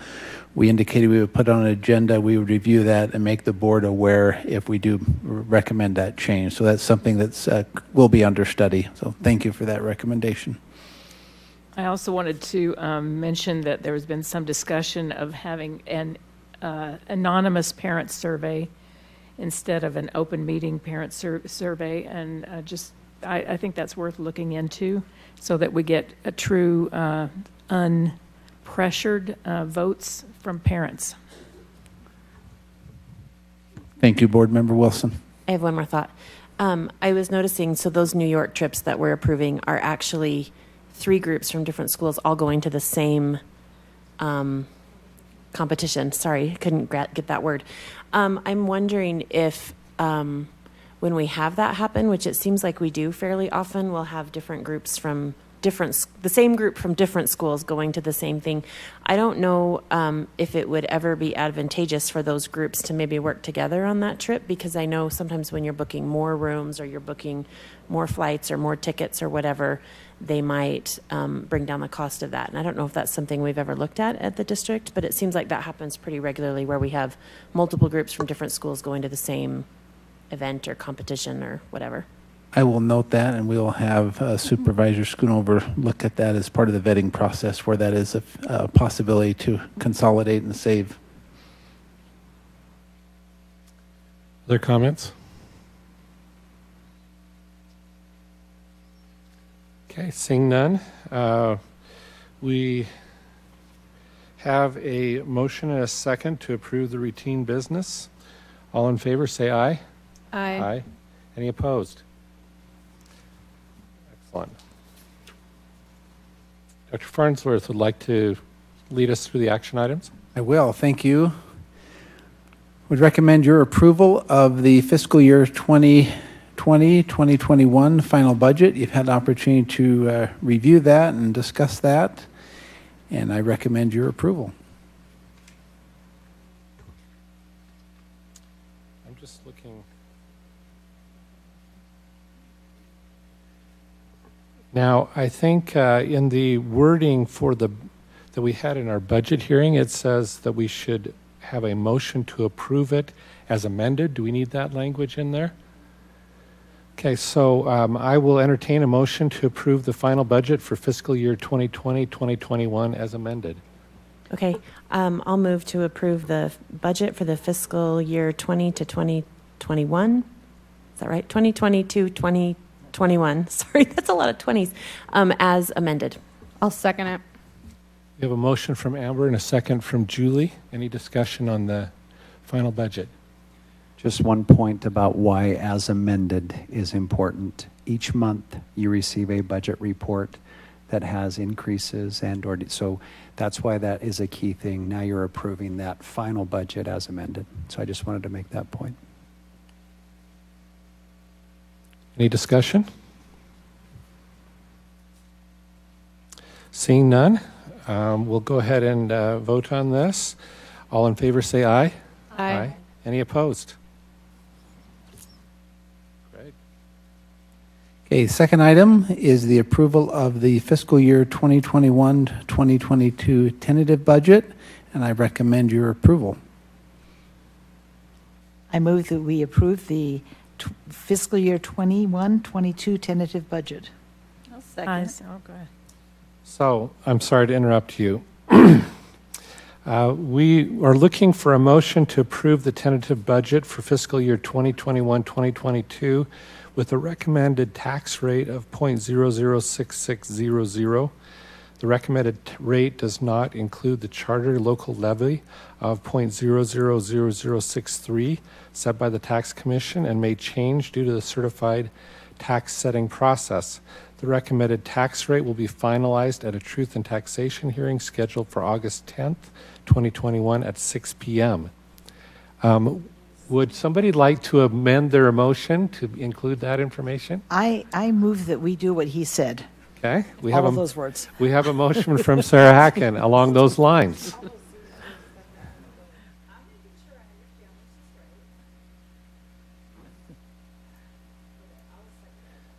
A motion from Sarah Hacken, a second from Stacy. Now we have a discussion. Again, a clarification from Board Member Bateman. You're setting a tax rate that does not include additional increments. So I'm clarifying that. That is something that we changed from last year's process.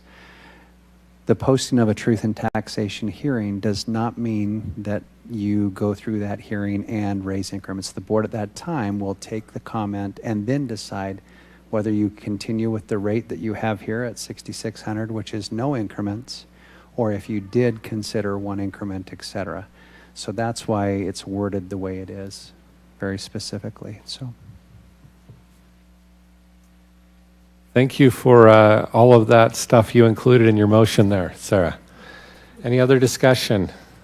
I just want to give a thank you again to our budget team for long hours and a rough year for them with all of the changing the budget 8,000 times. When we thought we knew how much we had and we didn't know how much we had last year, that changed a lot last summer, and then the additional federal stimulus money that came in, and it's been a rough year on our budget team. So thank you to all of them for all of that work, and also thank you for answering all of our zillion questions as we go through that 200-page document. So thank you. I also wanted to state that I'm super grateful that we've made the changes and that business services follow the direction from the board. I know that in previous years we've had increments built into the budget, and I appreciate that additional transparency and accountability to our taxpayers, that we are not making assumptions before votes occur. So I just wanted to state that I'm appreciative of that. I feel like that's a more transparent way. And then just even the way that the budget dynamics have changed in the last year since our summer work session last summer, that some of the direction that came from the board as far as having the board be involved earlier in the process, I think that has contributed to a better, cleaner, leaner budget. And I'm very appreciative. I realize that is somewhat of a burden on business services, and it's additional meeting time and additional explanation. But I just want to say that I'm very appreciative that has occurred, because I do think that's been a positive change. And then just a shout out to your entire team, because I know that we have they're always required to do a lot.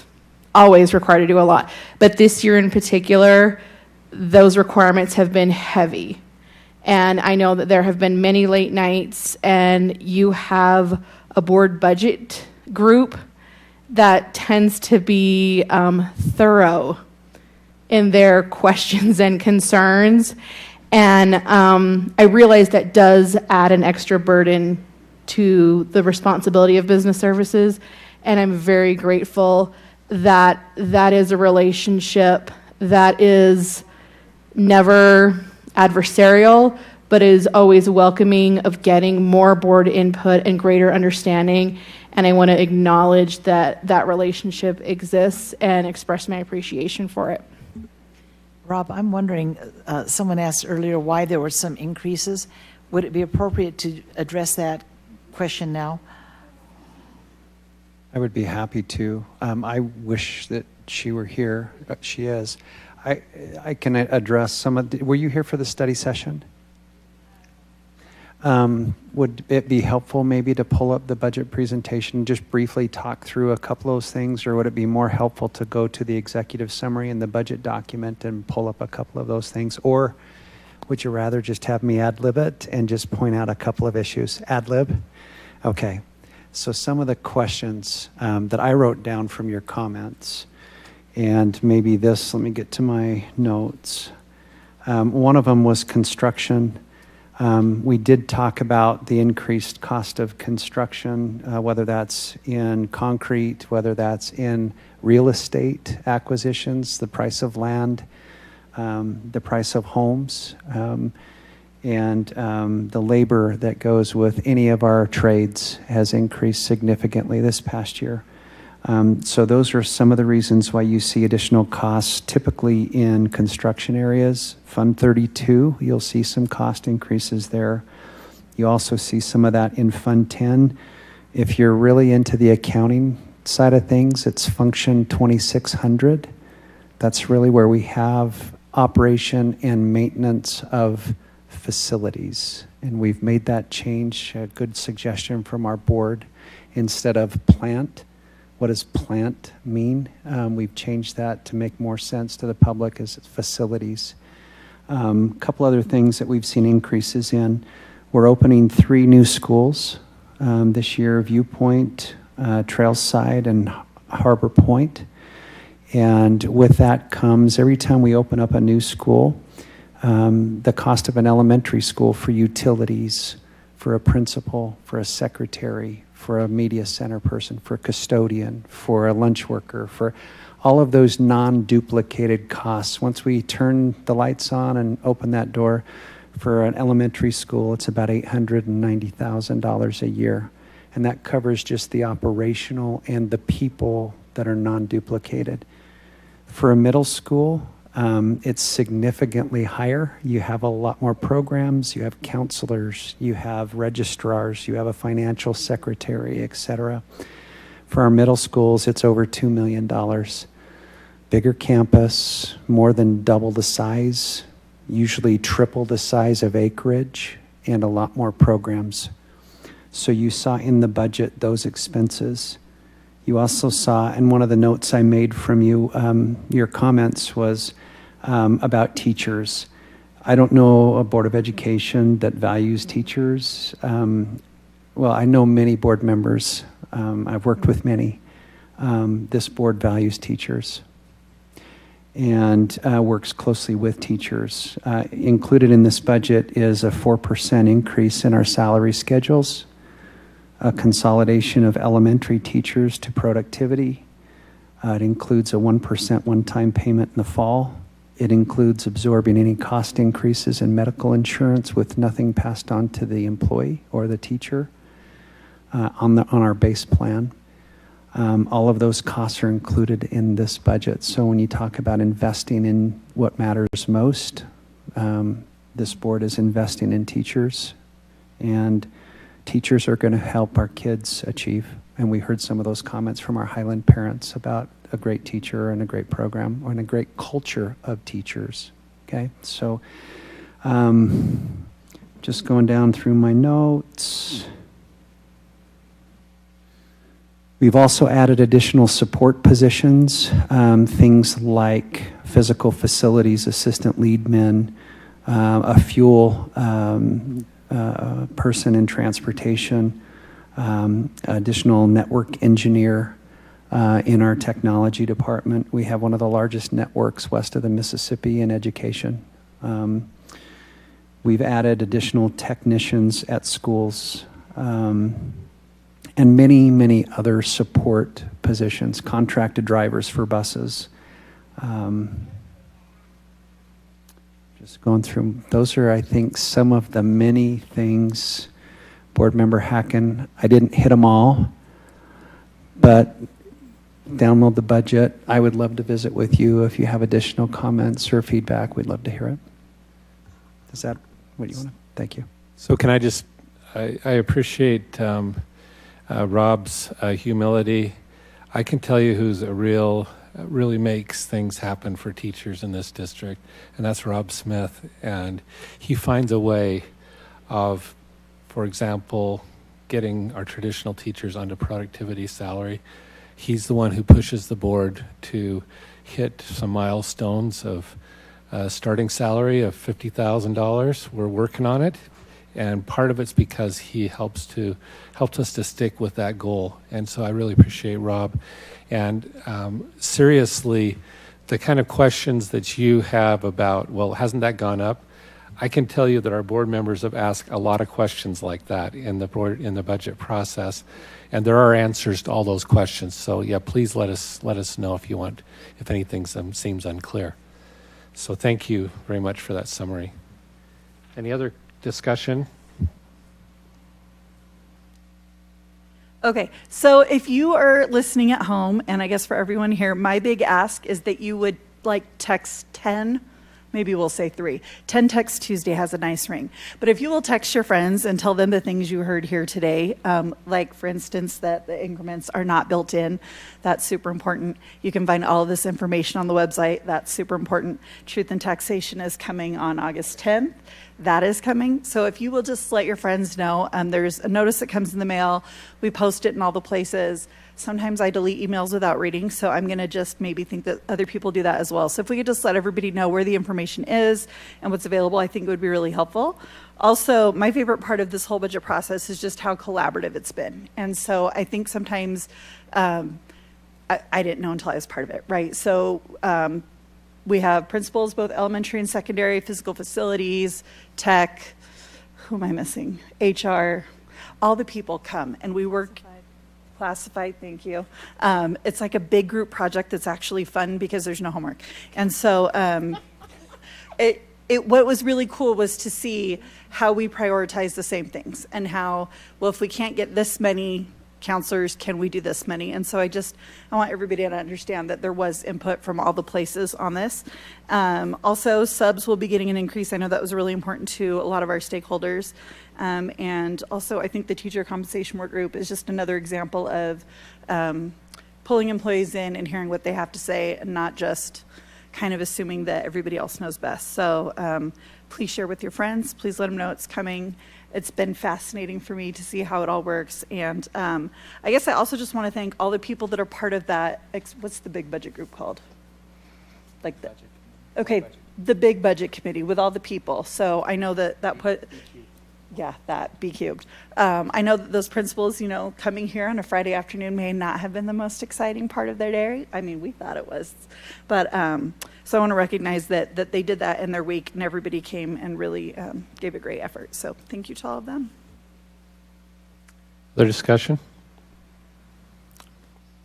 I wanted to just say thank you to Rob and his team for an outstanding report. And I appreciate that part of it was an accountability report from each of the cabinet members. I thought that was a wonderful thing to do. And for our public, if you want to read a very clear definition that explains the local tax rate and why it fluctuates and what a certified tax rate is, look on page 86. And if you want a good graphic about where everything goes and where it comes from, look at page 121. Those are good places to look. I just wanted to recognize that this has been a year, and this is going to be a budget of adjustments from the COVID year. And it's tricky. And I wouldn't have anybody else but Rob Smith and his team, Randy and all of you, guiding us through what's going to be a little divot in our history financially and as far as student achievement goes, it's going to be an adjustment a year. And I just appreciate him supporting the board in making a substantial commitment to literacy, to a new math program. These are going to take commitment on the community's part with a schedule change that is not convenient to every family, and with schedule changes that are not convenient to teachers, and with an added commitment to professional development that is going to take our all. But I feel that it will have bear fruit in the years to come, and that this will be a good year for us. So thank you for figuring out how to make it happen. Thank you. Board Member Beeson, did you have any comments? Just want to give you a chance if you wanted to say anything. Perfect. Great. I just want to make sure we give everyone an opportunity to voice their opinions. So we have a motion and a second. All in favor of approving the, let's see.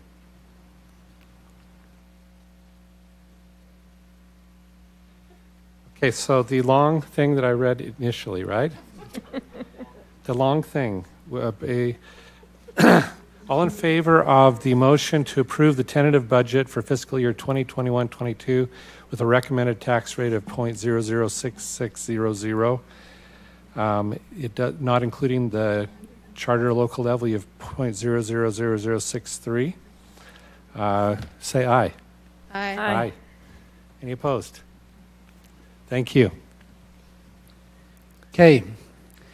Sorry, but disposition of buses isn't going to be nearly as exciting as the budget discussion, but we can get through this fairly quickly. We recommend that the board approve Resolution 2021-010, authorizing us to dispose of 5 buses that we are declaring excess. We are updating our fleet.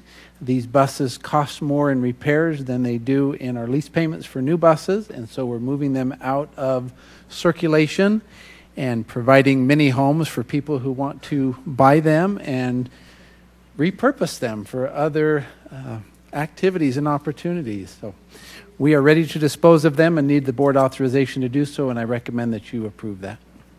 I'll move to approve Resolution 2021-10, authorizing 5 buses to be declared excess for disposition. We have a motion from Amber. But I do want to lodge my concern that Board Member King's husband loves buses, and she loves surplus.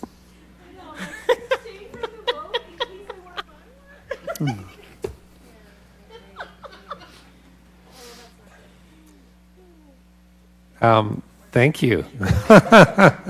We have a motion from Amber, a second from Sarah Beeson. Any discussion other than the one just mentioned?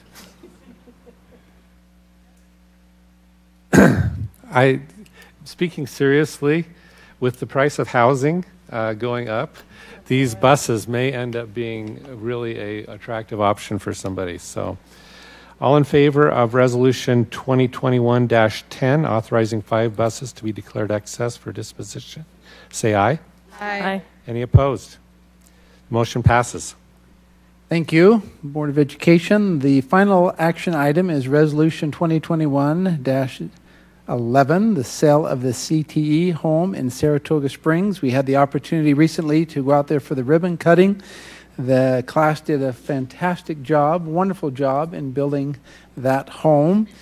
That I'm not sure what they're going to get out of that, but I know that before it was even listed, they had 10 offers of over $540,000 for that home. So about an 1,800 square foot home. They did a fantastic job. It was just very rewarding to hear students' testimonials of what that learning experience was for them and how it taught them that you can fix, maybe we shouldn't tell this about the home. You can fix any problem that you create. And they did fix the problems, and they learned to overcome their mistakes, and what a great patient teacher and support that they have. But we are recommending that you authorize that to be sold. The profits, resources from that will go back into the program to allow other students to have that opportunity in the future. Do I hear a motion? I move that we accept Resolution 2021-11, the sale of the CT home in Saratoga Springs. I'll second it. We have a motion from Julie, a second from Amber. Any discussion? I just have to say this is one of the things that I'm really grateful for that we do in Alpine. I was talking to a board member from Jordan not too long ago, and they were talking about how when the Jordan Canyon split occurred, they had to drop this program. And I've been able to see these homes. It's amazing what the students can do. The fact that we have, a teacher who's a general contractor and kind of guiding these students, and that they have created a skill set. I'm not saying we're at the point where maybe we need to have them build schools, but maybe in the near future. And the way that the design classes work, these houses, they're not it's not a rinky-dink house. These houses are amazing, and it's amazing what our students are able to learn. And I think this is one of the stars of our CTE program. And I'm just really grateful that we've been able to continue the program, and that the money from the sale of these homes, this home in particular, will help fund future homes and property acquisition for that program. So I'm just really grateful that this program exists, and for the students who participate, that it is such an amazing program and gives them job skills just out the gate.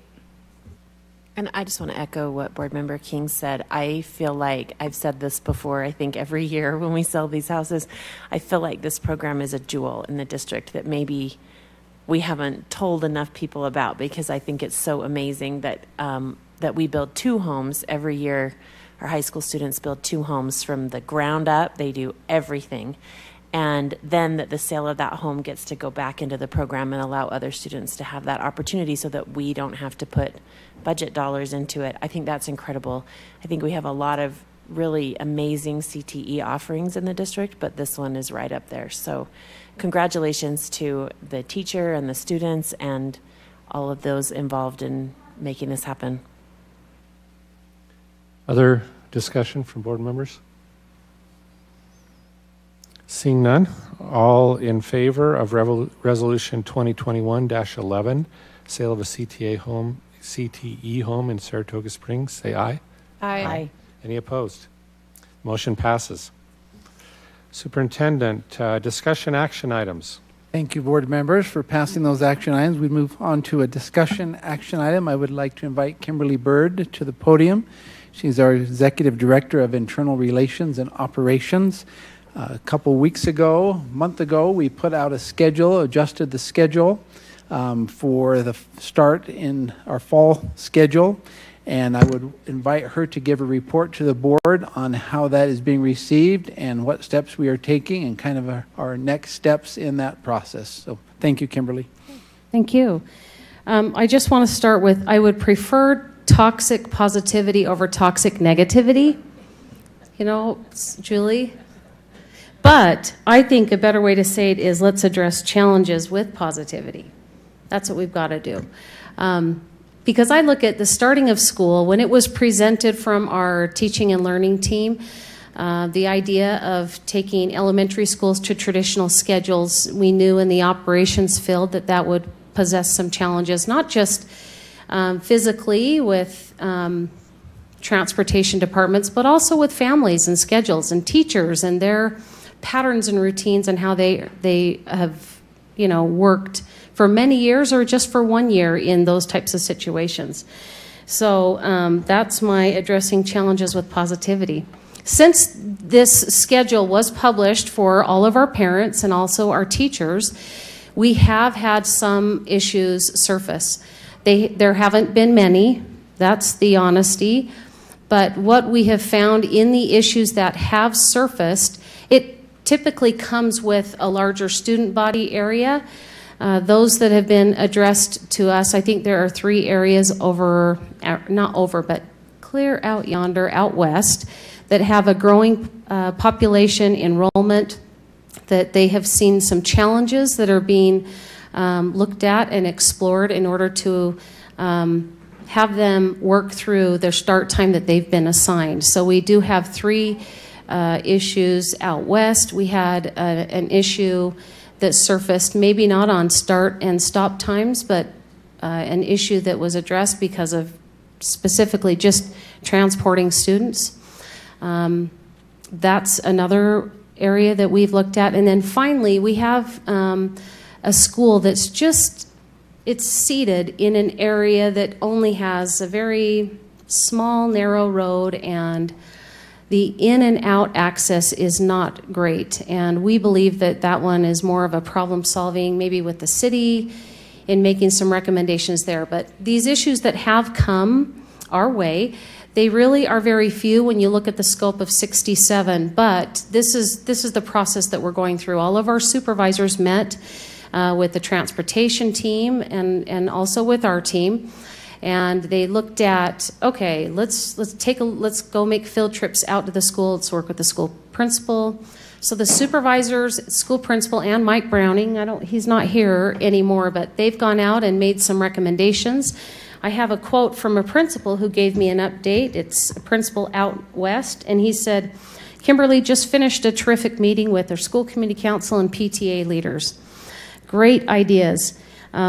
His assistant and he are doing some legwork tomorrow. Then we are going to finalize a plan and needs assessment next week, and we will send it back to you folks. By late July, darn it.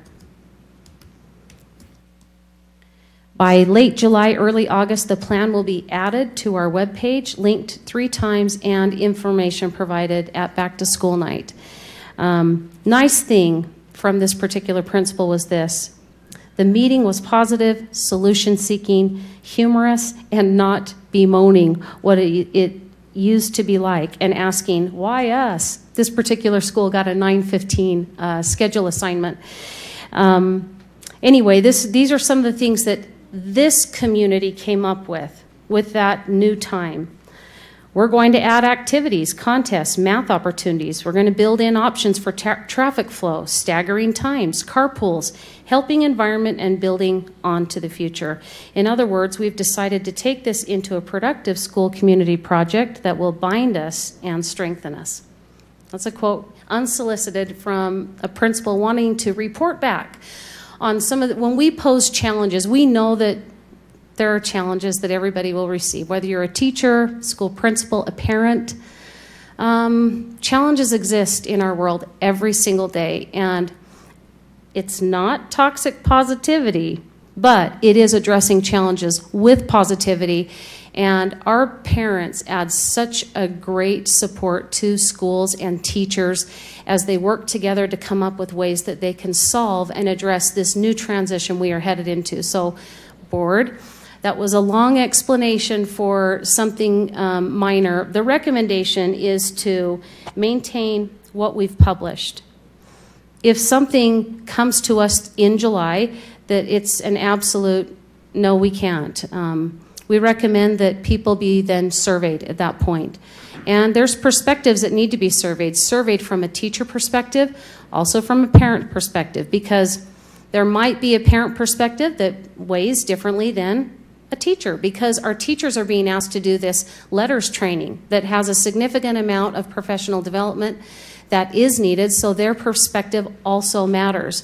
So again, I think there's about 4 issues that I'm aware of the 60, what are we, 5? 63? Yeah, 63. 4 issues I'm aware of. We're going to keep working with them, but again, our recommendation is to maintain what's been published, and I'll just give one more quote from a parent who emailed me, and they said, I hate the new assignment time. Literally, it's problematic for their family. However, we've made our arrangements and adjustments. What I don't want to hear from the district is you change us in August. So those are just some perspectives to think about as you guys contemplate. Maybe somebody's going to contact you and not come directly through us. If there is something that occurs that we need to look at, my recommendation is let's address it in July, and you guys make a board decision to say, okay, the only way we can make this particular school work is by doing A, B, or C, and then we look at it and address it that way, rather than it being just an overall free-for-all change. Okay, now discussion. So, Kimberly, I have a question. You said that, in July, if it's a problematic dynamic, then we'll look at it.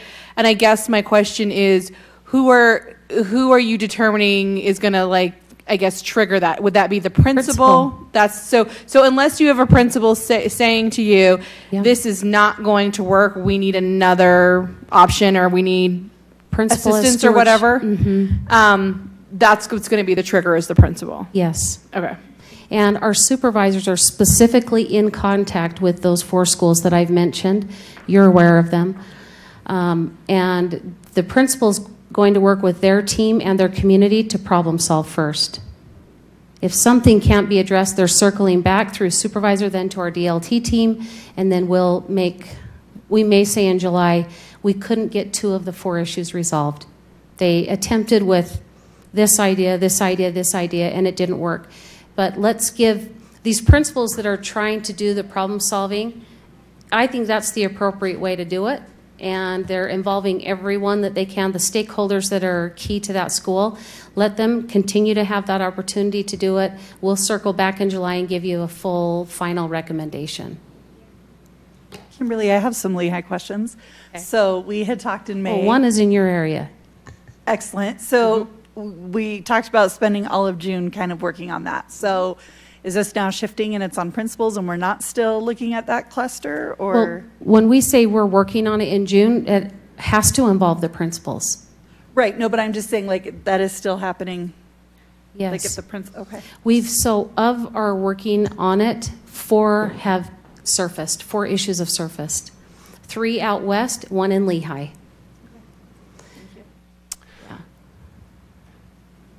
Thank you. It's listed as a discussion action item, but I don't really think we need to take any action. So I think that, does the board have any other discussion you'd like to raise? We just wanted to make you aware, appreciate that, Kimberly, just to say this is a process. If changes need to be made, we would want the board to make that in our July meeting after principals and communities have a chance to process and problem solve on that. Excellent. That sounds like a great process, and I just want to lend my confidence to the principals and parents that we have in the district, and appreciate them making their efforts to make this work. So thanks. You're welcome. And one more thing that I didn't mention, David's working on a marketing plan, right, to solicit more drivers? Yes. Yeah.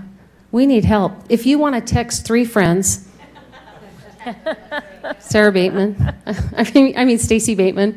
If you want to text 3 friends and tell them that there's opportunities to drive bus, always share that good news, okay? And they may even get their own disposed bus for signing up. Okay. Now, discussion item.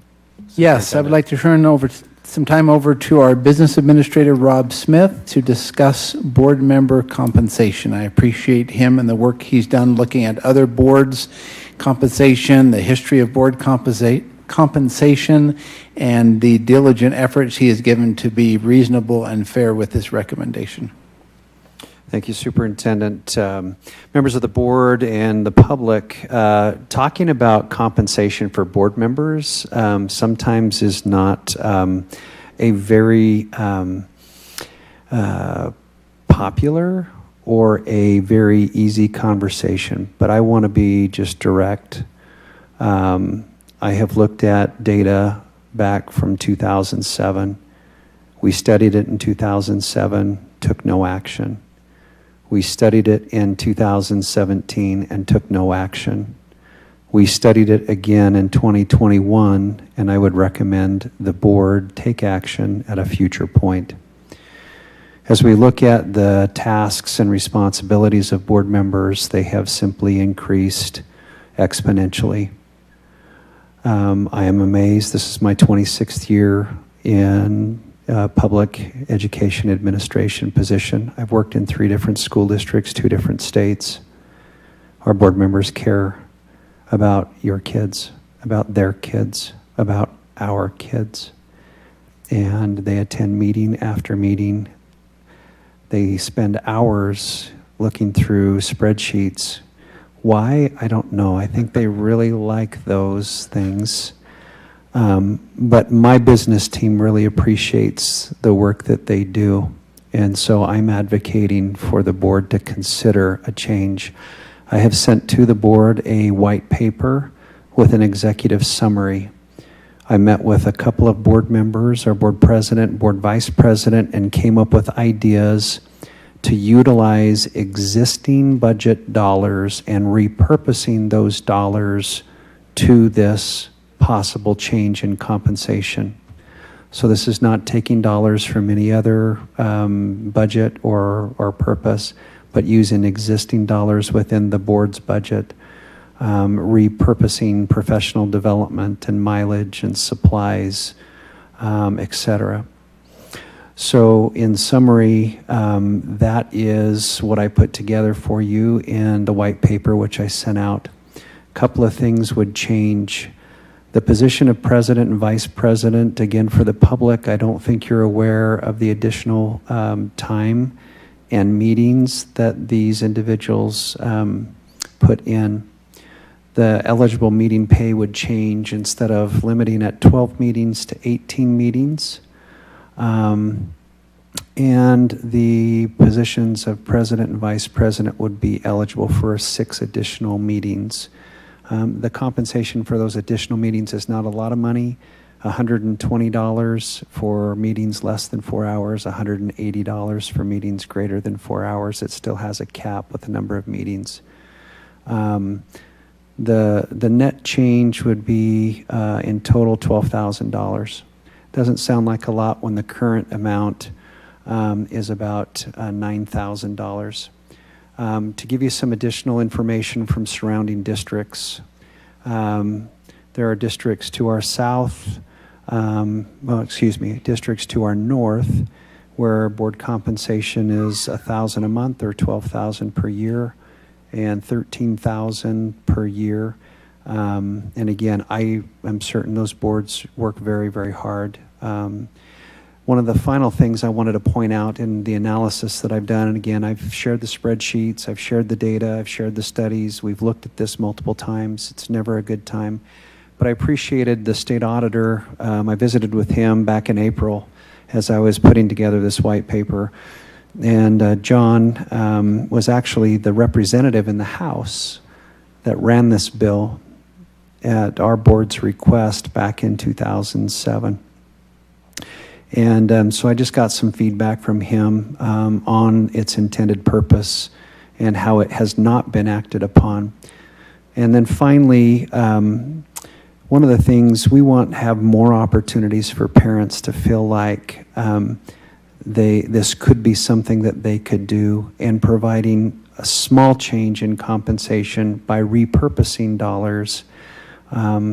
It might invite more of our community members to feel like they have an opportunity to seek election if finances are a barrier. And again, it's not a significant change. It's a couple of $1,000s per year, but it would potentially invite other community members where finances are a barrier to consider serving in this capacity. So with that is my summary.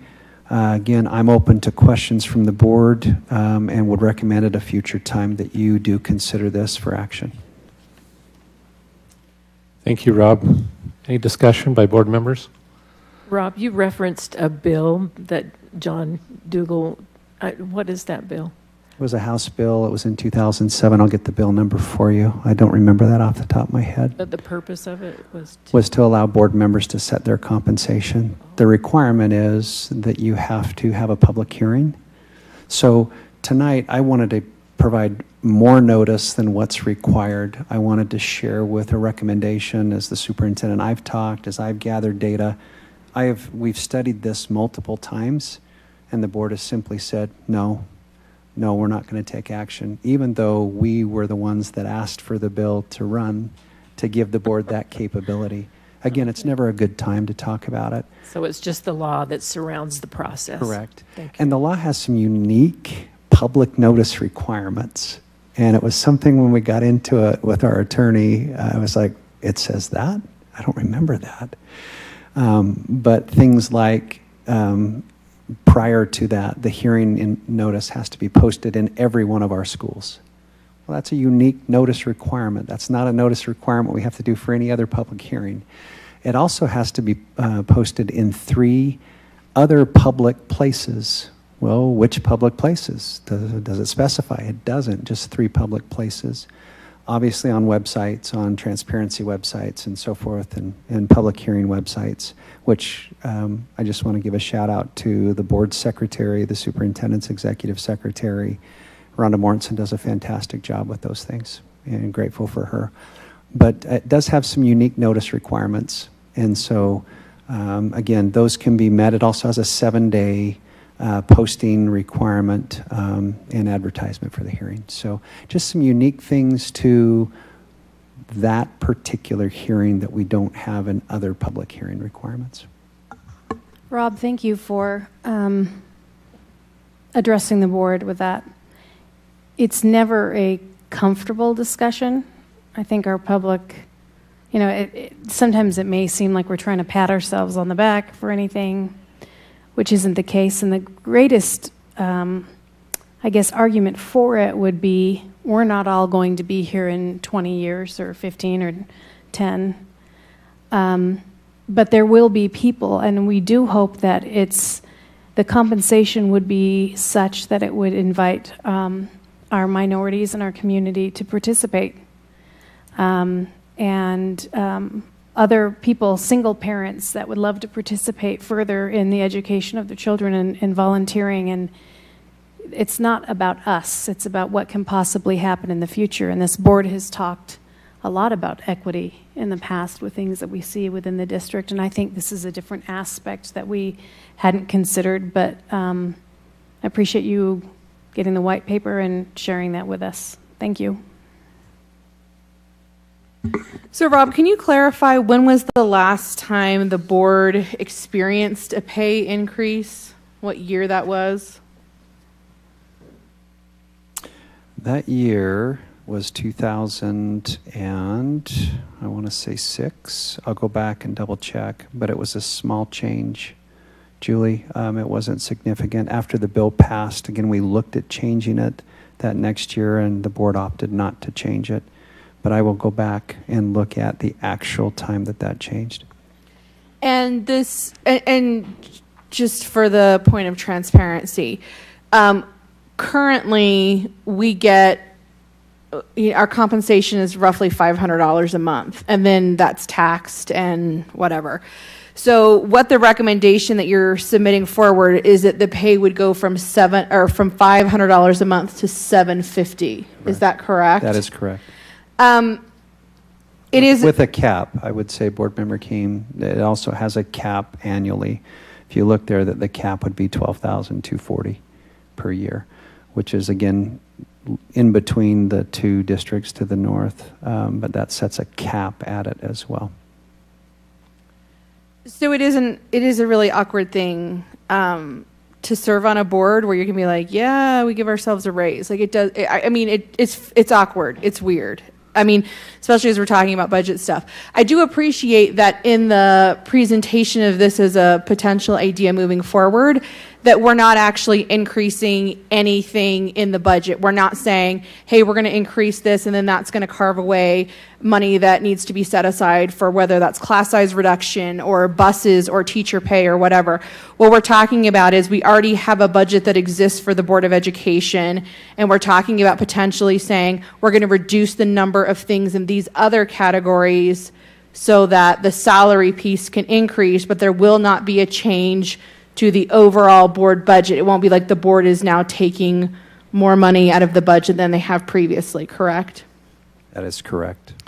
I will say, and this is also a really awkward thing to say publicly, I am somewhat supportive of this for some of the reasons that we've talked about. I will also say that the workload for the board is way different than I think many of us were led to believe. This is, it's not one meeting a month. Sarah, I don't know how you bought into that, but whatever. It's kind of the iceberg analogy for me. Like, I think people see about maybe 10% of what the board does. We all serve on additional committees that, depending on the committee, like I know, during the legislative session, the legislative committee carries a very, very heavy load. Budget committee does, capital planning does, policy does. Like, there are some ones that, like, you're in meetings for hours and hours and hours. My concern about having board presidency make a different amount of money than the rest of the board, I just don't want to go down that pathway. There is definitely a discrepancy in the load of work that we have, and we've talked about it very openly. There are 3 of us who have 2 clusters that we serve. Some of us are serving double-digit schools, which means double-digit principals, double-digit PTAs, double-digit SCCs. It means that when those trust plans come in, we have a sizable workload. And those individuals are not compensated differently. And I realize that, and I'm not opposed to that. I think that with the redistricting that we anticipate coming from the county in the next few months, there is going to be a division of seats that will hopefully make it a little bit more equitable. But the reality is some of us have 8 or 9 schools, and then some of us have 18 and 21. And so while I respect that board leadership has additional responsibilities, I don't want to get into a division where somebody is being compensated more than someone else, when the reality is there are times when each of us are carrying an unfair weight, whether that's in the committees that we're serving in or the legislative dynamic that somebody may be participating in when they're at JLC or a USBA dynamic or whatever. And so for me, I still have to kind of weigh this out in my mind a little bit, but I'm more interested in having a discussion where the pay is equal across the board and that there's no separation, just for those things that I've mentioned. One additional point I wanted to make, the question was, when was the last time? It looks like 2009, according to that spreadsheet, but I will go back and verify that. I think to say it's awkward is like saying I hate it when it's 100 degrees outside. Like, no, I hate it when it's, I mean, it's beyond awkward. But I do think it's interesting being, like, some people will ask me, how much time do you think you spend on the school board? And it kind of ebbs and flows a little bit. Like in July, it's really light and I might not do much like the whole month. But in May, I think to say it was a full-time job for the entire month is underestimating how much it was. And so I think when we look at compensation and we look at wanting more people to be able to participate in this and to be able to help and to feel like they're able to run and that their family, they'll have what they need to make up that imposition on their family, I think that the current compensation package doesn't allow that. And I don't know, I find it super awkward because I knew what I was getting into mostly. I mean, I had a pretty good idea. And I knew how much it paid and I did it anyway. But as I'm recognizing that, 4 of us will be up for election next year. Will we run? Will someone else run? Well, I don't even know because we don't even know what our seat boundaries will be at that point. But I'm hoping that we have a group of people that run, because that's how the district gets better, is by having more voices and having feedback from more people. And so I do feel that the current $500 a month does not allow some people to be able to even think about participating. And so I'm not sure that $750 then will make that possible, but I think it's a step in the right direction without us feeling like, well, I feel like I'm overworked, so you should pay me more. I don't think, for me, that's not what I would be considering. But I do think I would like to see more people feel like that's something that they could do. I will agree with you on that. I think one thing that I did not consider earlier, I have a small child. I have a lot of kids, but I have a small child. And but I have been lucky in that my husband supports my volunteer efforts that cost me money. But that's not everybody's situation, right? And it is hard to find childcare for a small human. In the morning, we're going to have fun with this schedule, but we're going to find a solution that works for all of us. Anyways, and so I was just thinking, as a parent, when you consider this, you have to take that into consideration. I've got children that have to go places, and so I don't love the idea of people feeling like they have to wait until their kids get to be a certain age or until they can drive everywhere. Finding drivers for younger kids is hard. especially the way we love to do sports and arts here in Utah County. Anyways, and so I agree with Amber. I don't think this solves a problem. I think it gets us closer. And it is horribly awkward to say out loud, but if we can make it better for the people who come after us, then I support that. Any other discussion? I think this has been a very healthy discussion. I appreciate board members approaching it in a respectful way, even though it's a little bit awkward. And maybe just to let the public know, as we talked about bringing this up, a lot of people said, no, I don't care, I don't want this money for me. But all of a sudden we hit on this notion of we want more diversity in our board. We really need that in order for us to make progress. And how are we going to get diversity when without having compensation so that somebody could actually participate? So I think that was the thing that persuaded us that we wanted to make progress, and so we'll have probably be an action item in our next board meeting in July, and we'll talk about this more. So thank you, Rob, for putting that together for us. And Superintendent, we now have a membership report. Yes, you have a copy of the final membership report for this school year. You don't need to approve it. I just want you to be aware of it. We continue to see an increase in our elementary schools and our junior highs, a little bit of a decrease, which is typical of what we get in high schools with early graduations and other opportunities. I would recommend that you, as you review this, you look at two columns in particular. One is the final column, what we are currently over what we're at October 1st. You'll see some schools that grew significantly, but also look at that third to the last column, current over projection. So where are we at currently with what our business team, our projection analysts projected us to be? Some of those schools are still lower than what we projected. That will caused our adjustment numbers or our projection numbers for this year to be adjusted, and we'll continue to monitor that. But that's that final membership report for your perusal. So can I just make a quick comment about that one? I know that this is something that Executive Director Bird is aware of because I talk about it all the time. But I am specifically concerned. I know that we've talked about the Mountain Trails community and how it's grown. I mean, triple digits over what we predicted. So I realize that all of those enrollment projections get adjusted yearly as we do that. But and I know that you're aware of this, but I'm just going to say it publicly. We're 12% over what we projected, and I know that we have portables heading there and whatever. And I know that's on your list of schools we need to be watching. But considering the significant growth we had this year in a down year when we're expecting to not have as many kids, that's a red flag for me. So, and I know that we've discussed it, but I'm just saying it again. Thank you, Julie. Other comments? Membership? Okay, any board member or superintendent information items that you wanted to share with us?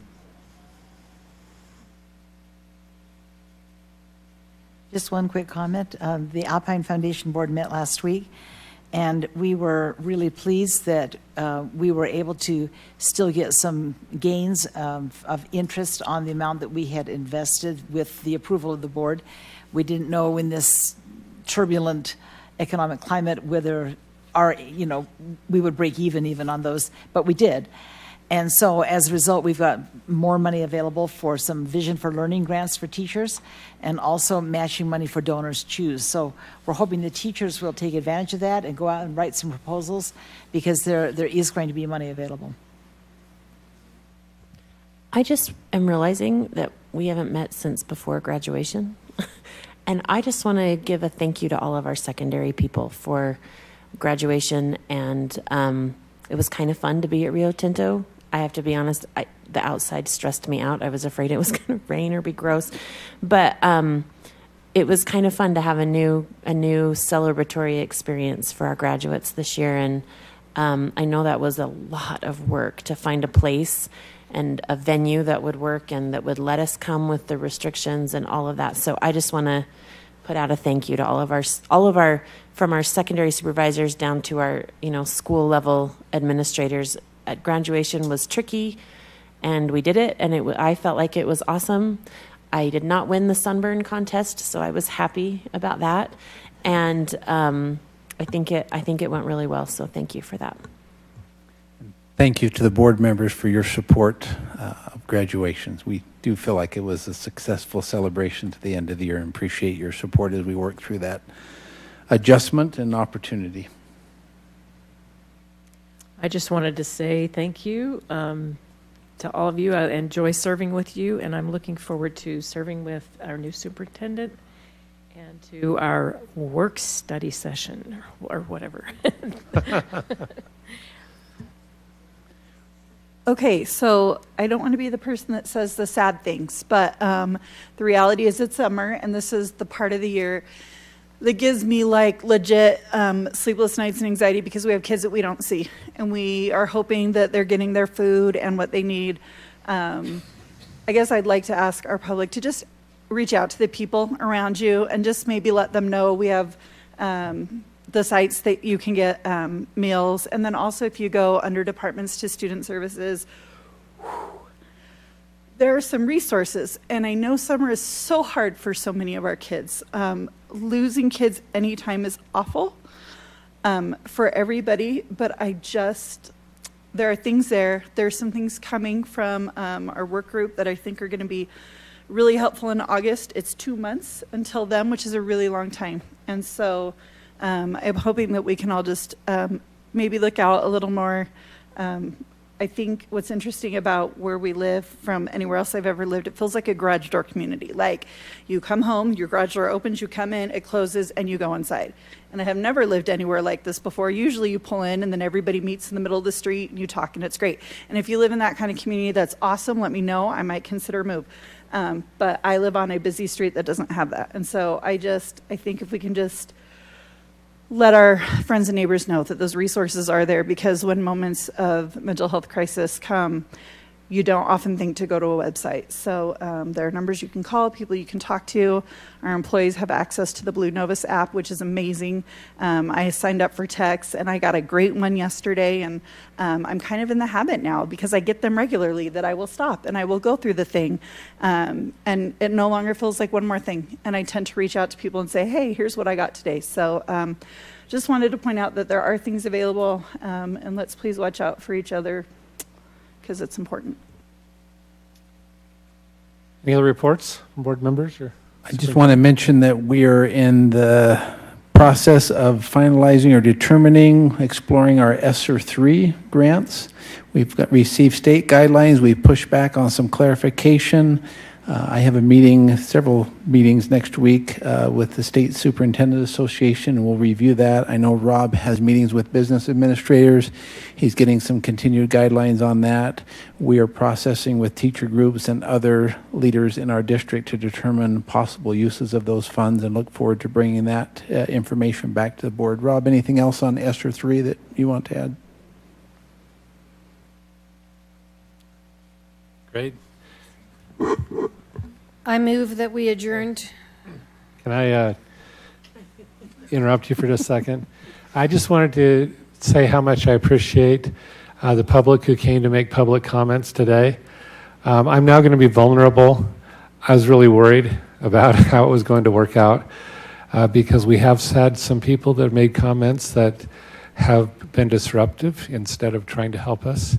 I felt like everyone tonight was very helpful, and I really appreciate you from the bottom of my heart, because we love to hear public comments, but we also need to get our work done. And so we are going to trust our public. We hope you'll trust us, because we really do care about the kids and we're all working together. So now we have need of a closed session for property, personnel, collective bargaining, and litigation. Do I hear a motion? I move that we adjourn to a closed session for litigation, personnel, property acquisition, and other items in a closed session. We have a motion. Do we have a second? We have a motion from Sarah Beeson, a second from Stacy. All in favor, say aye. Aye. We are moving to closed session.